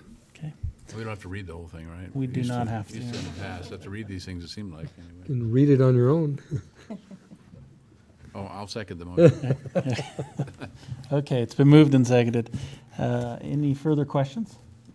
Okay, all in favor? Aye. Aye. Any opposed?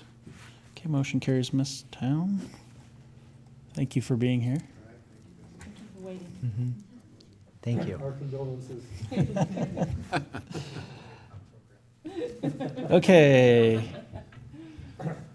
Item H is just setting our timing for our annual meeting and our budget hearings. And in years past, we've kind of had a selection of a few possible dates, but really the way the calendar works this year, there is only one option. There's only one. So we get to, yes. Well, it'll be I'm just trying to get to the right page here. 403 is the page. There could be two if you chose to have the budget hearing and approve the budget in the same night. But typically, that's not an option, so. So the option that Chris and Lynn and looks like Katie have come up here with here would be that the first budget hearing would be on June 18th. The budget adoption would be June 25th, and then our annual meeting would be July 2nd. Sounds good to me. That sounds like the only option available, isn't it? I think I remember looking at calendar. We're looking at that, yeah. So you need a motion? Yes, please. Oh, go ahead. Do you have a question there? No, as long as the majority of us are here, potentially might be here July 2nd, but. Stan, are you going to be here? No, but I will be watching. And your new superintendent will be here. Okay. Oh, Celebrating. is that our first meeting? That's your My second, yeah. Oh, darn. I'll be here if you need. It's the big one. It's the big one. Scratch that. Okay, so you got to plug the dates in there, Tom, if you're going All to right, make that well, motion. so I move to approve option 1 and hold a budget hearing on June 18th, adopt the budget on June 25th, at a special meeting to take place prior to the annual meeting, as scheduled the annual meeting on July 2nd. Seconded. Okay, it's been moved and seconded. If there's no further discussion, all in favor? Aye. Aye. Okay, motion carries. Next up is negotiation team makeup. So I think we're looking to have some volunteers here. If either of you want to, that's great. Tom and I both discussed, since we're doing IBB training, that we would do it. We're going to tag team it this year and maybe trade off a little bit, unless you two want to do it. Want to do that? I already volunteered for something else, didn't I? The budget committee. Does that get me off? Sure. It makes sense since Tom and I are doing the IBB training. Okay. Even though Tom didn't go to the last one. I didn't think I would Okay. ever do that again. So that's Tom and I. Do you need to take a formal action there? We never have before. Well, there's a motion here. Oh, we did? Motion to assign. Ah. Motion to assign us to. Yeah. Tom, Ernie, in case Morris Rowe, I as the second board it. representatives to the negotiations team. Okay, it was moved and seconded. Did you get that, Lisa, second? Okay, all in favor? Aye. Aye. Aye.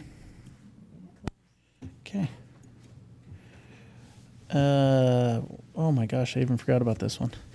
J is policy for action. This is our personal electronic device procedures, 3265. We've had a number of comments and questions, and certainly people aren't short on opinions on this one. So, thoughts on this? Yeah, so we can move this along quickly. All I've heard, the only real complaint I've heard is that high school kids ought to be allowed to use their cell phones during passing periods. And I'm good with that. So I'm good with adding that. Everything else stays the same. I don't think they should have them on their person. I think that's been brought up, hasn't it?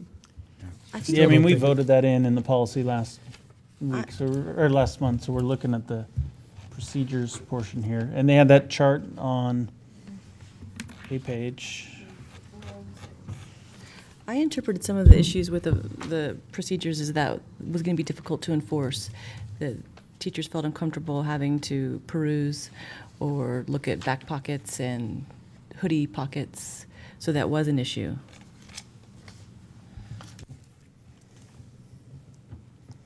Well, I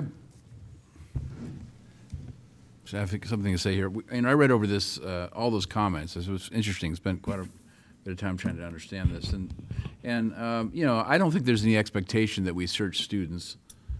I just don't see that happening, and I do think that at least my motivation in this whole thing was protecting the classroom environment.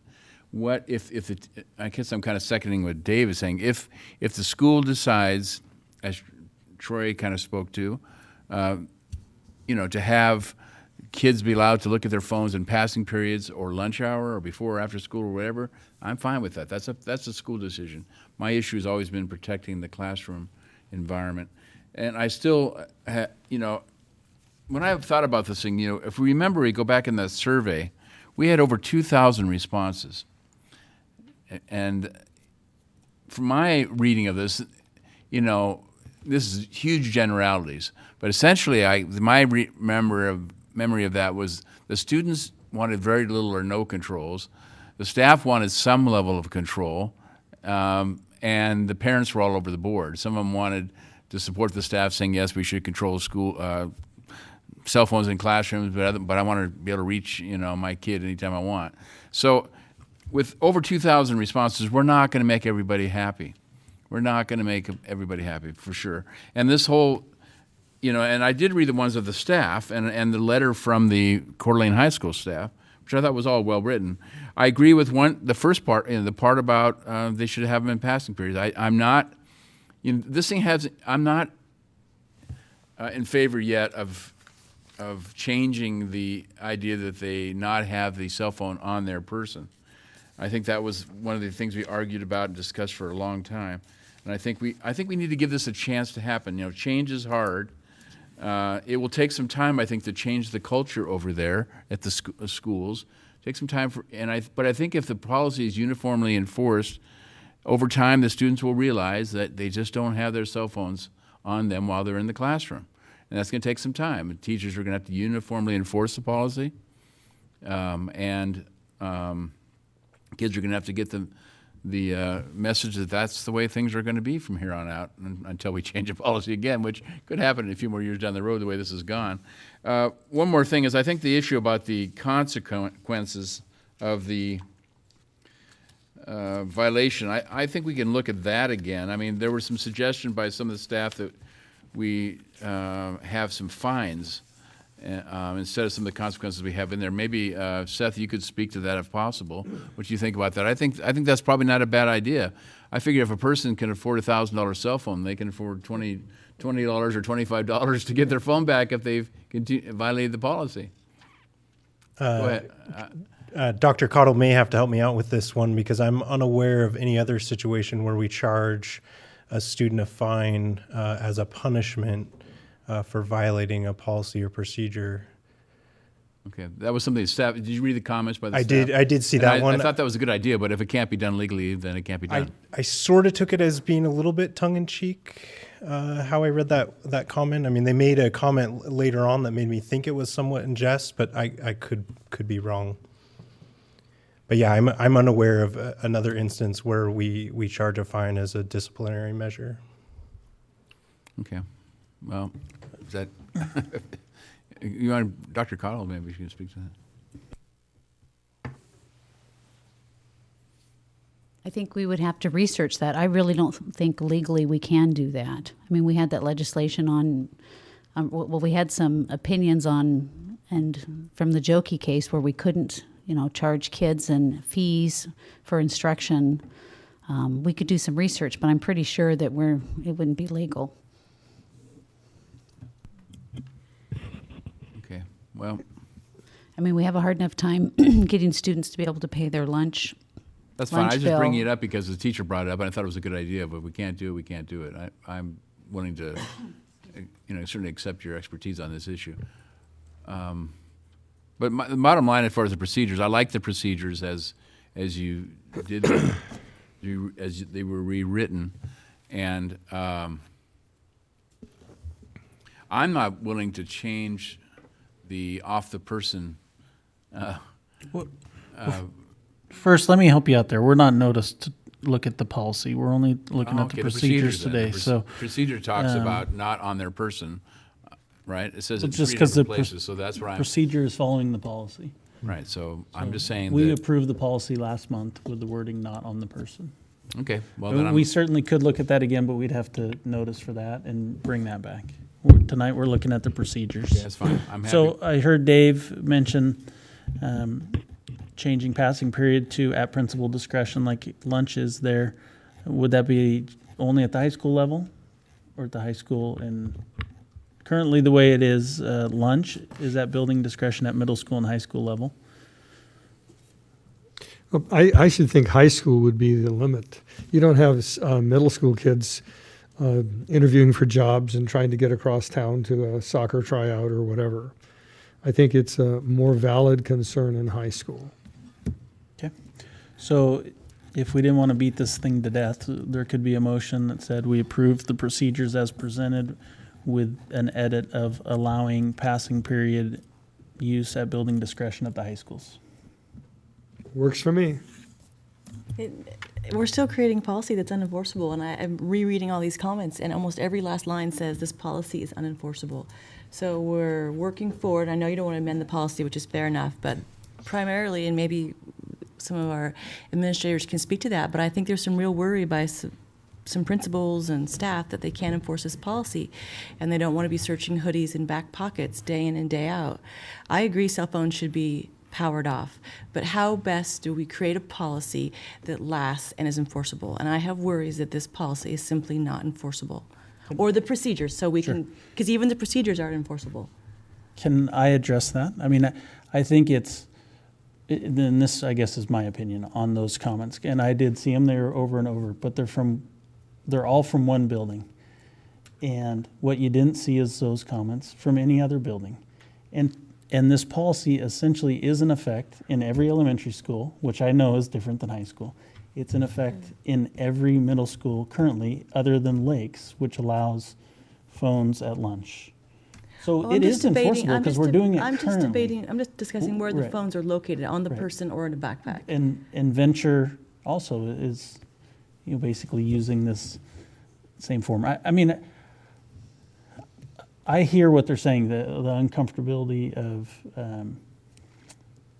of checking pockets or those sorts of things, but I don't think that's what the policy is saying. It's not saying you have to root them out and search every person as they walk into your classroom. But I think it does give a teacher a tool if Johnny brings his phone out, instead of saying, Johnny, put the phone away, and he just puts it back in his pocket, and when you turn around to the board, he's got it right back out again. You say, you can't have your phone in here, you need to get it in your backpack, or you need to get it into your whatever, your purse, your pencil bag. Get it whatever. off your So person. Yeah.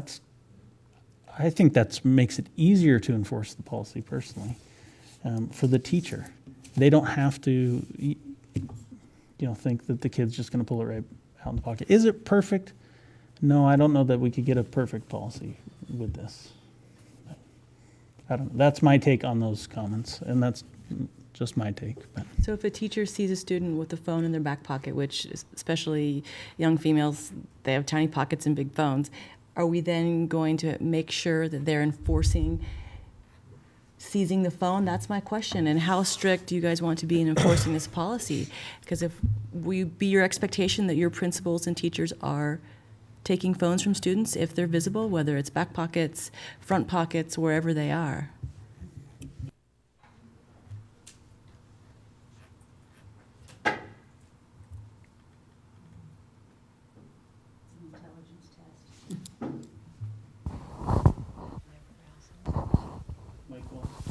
The expectation would be we'd want our principals and our teachers to follow policy and procedures, but we do that always within reason.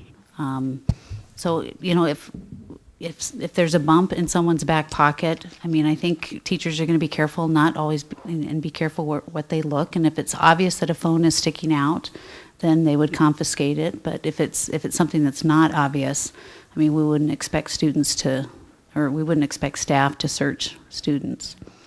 Sorry, it's late, so I'm having a hard time talking. My blood sugar is low. I feel like our policy would be so much tighter and so much more enforceable if we weren't focused on the actual location of the cell phone, because the most important thing is that cell phones are off during class time and that we're minimizing distraction. We're now allowing cell phones during passing, and so it seems to me that it's a moot point where the cell phone is. It should be turned off, placed underneath the desk, but the important part is it's turned off, and a cell phone turned off is a cell phone turned off. And so if we want to go ahead and give this policy a try, that's fine, but I hate to put more burden and strain on our principals and teachers to confiscate phones, because if they start not enforcing the policy, then we lose the ground that we're trying to get in the first place, and I guess that's my worry. And I would just add, I think the difficulty really is the high school, because students do need to be able to access their phones. And so I think by allowing them to use them at passing periods at lunch will provide that needed time, and instead of having them, it'll provide that needed time, which may reduce the amount students will look at during class time. My opinion is if you let them have their cell phones powered off but on their body, that would be like telling my 16-year-old, or when I had a 16-year-old at home, we're going next door to visit the neighbors. Don't drive the car. Oh, and here are the keys. Okay. We're going to have a problem. I think they need to be off their body. Again, we're not noticed, right? We're not noticed to change that tonight. I think. I know.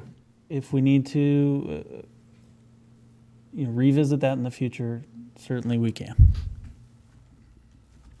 The question is tonight, do we want to approve the procedures that go with it? And do we want to make an edit? There was a suggestion of an edit to allow use of passing periods at the high school level at principal's discretion. Yeah, I'm good with that. So I move to pass the procedures as revised with the change of allowing cell phones to be used during passing periods at the schools, at the high schools, at the discretion of the staff and the administration.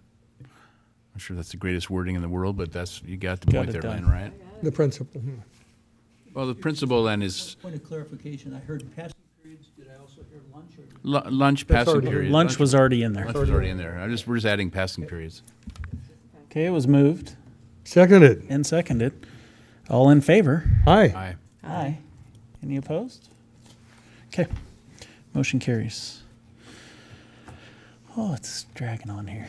Okay, new course proposals. We saw these last month. Dr. Nelson? Ready to finish strong? Yes. All right, Chair Morris, Rose, Superintendent Olson, members of the board, we presented to you last month for your consideration 4 new course proposals: international cuisine and 3 courses, which again would be social studies electives: 20th century Europe, Western civilization, and 20th century Africa and the Middle East. No public comment has been received. Okay, if there's no questions for Dr. Nelson, is there a motion to approve as presented? I will make that motion. Thank you. Approve as presented. I think these are terrific opportunities. I'll second it. You couldn't hear me, I know. Sorry. Okay, it's been moved and seconded. All in favor? Aye. Aye. Aye. Okay, motion carries. Item L is a revisit, I think this is, right? We talked about this last month, I believe, Certainly of did. repurposing the ELA ad hoc committee. Chair Morris, Rose, Superintendent Olson, and members of the board, because I don't have enough to do, we are also in the process of looking at new language arts materials. And in that process, we put together an ad hoc advisory panel. You may remember you have an existing seated ad hoc advisory for literature. We would like to repurpose that committee for the purpose of reviewing the recommendation and to be ultimately presented to you for instructional materials in grades 6 through 12. Okay, so is there a motion to approve the repurpose of the ELA ad hoc committee? So moved. Seconded. Okay. All in favor? Aye. Aye. Aye. Okay, motion carries, Ms. Town. Item M is the course pacing guides for social studies and Spanish. Chair Morris, Rose, Superintendent Olson, and members of the board, we go through often and revise curriculum to make sure that we're covering standards and using our instructional materials effectively. We have brand new course pacing guides this year in kindergarten, first grade, second grade, third grade, and fifth grade social studies, as well as introductory Spanish at the middle school level. Okay, is there a motion to approve the course pacing guides for social studies and Spanish as presented? So moved. A second. Okay, it's been moved and seconded. All in favor? Aye. Aye. Okay, and last but not least on the action items is a new course proposal grade level adjustment. Chair Morris, Rose, Superintendent Olson, and members of the board, you may remember we have a high school level course that's content is misaligned. It really should be a middle school course. We would like to move that content, strip the graduation requirement, and place it down to the middle school level. We talked about that. I remember that discussion last month, so I'll make that motion to move content level of creative coding for games and apps from high school to middle school as an elective and remove any graduation requirements for this course. Second. Okay, it's been moved and seconded. If there's no further discussion, all in favor? Aye. All right. Thank you. Ms. May, do you have a committee report on long-range planning that you're Well- going to do tonight, or are you? Do you want me to hold off?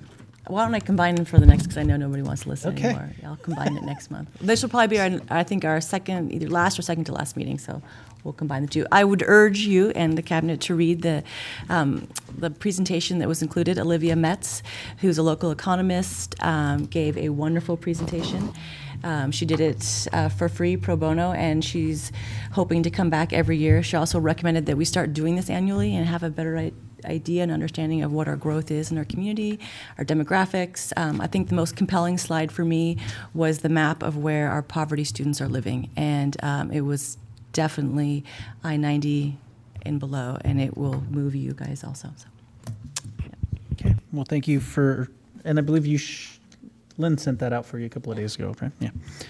And then last but not least, just a lot of dates coming up there. They're on the bottom of your page. But Data Summit on Friday, CEP State of the District, Upbeat Breakfast, Interest-Based Bargaining, Board Workshops, Joint Workshops, Spring Break.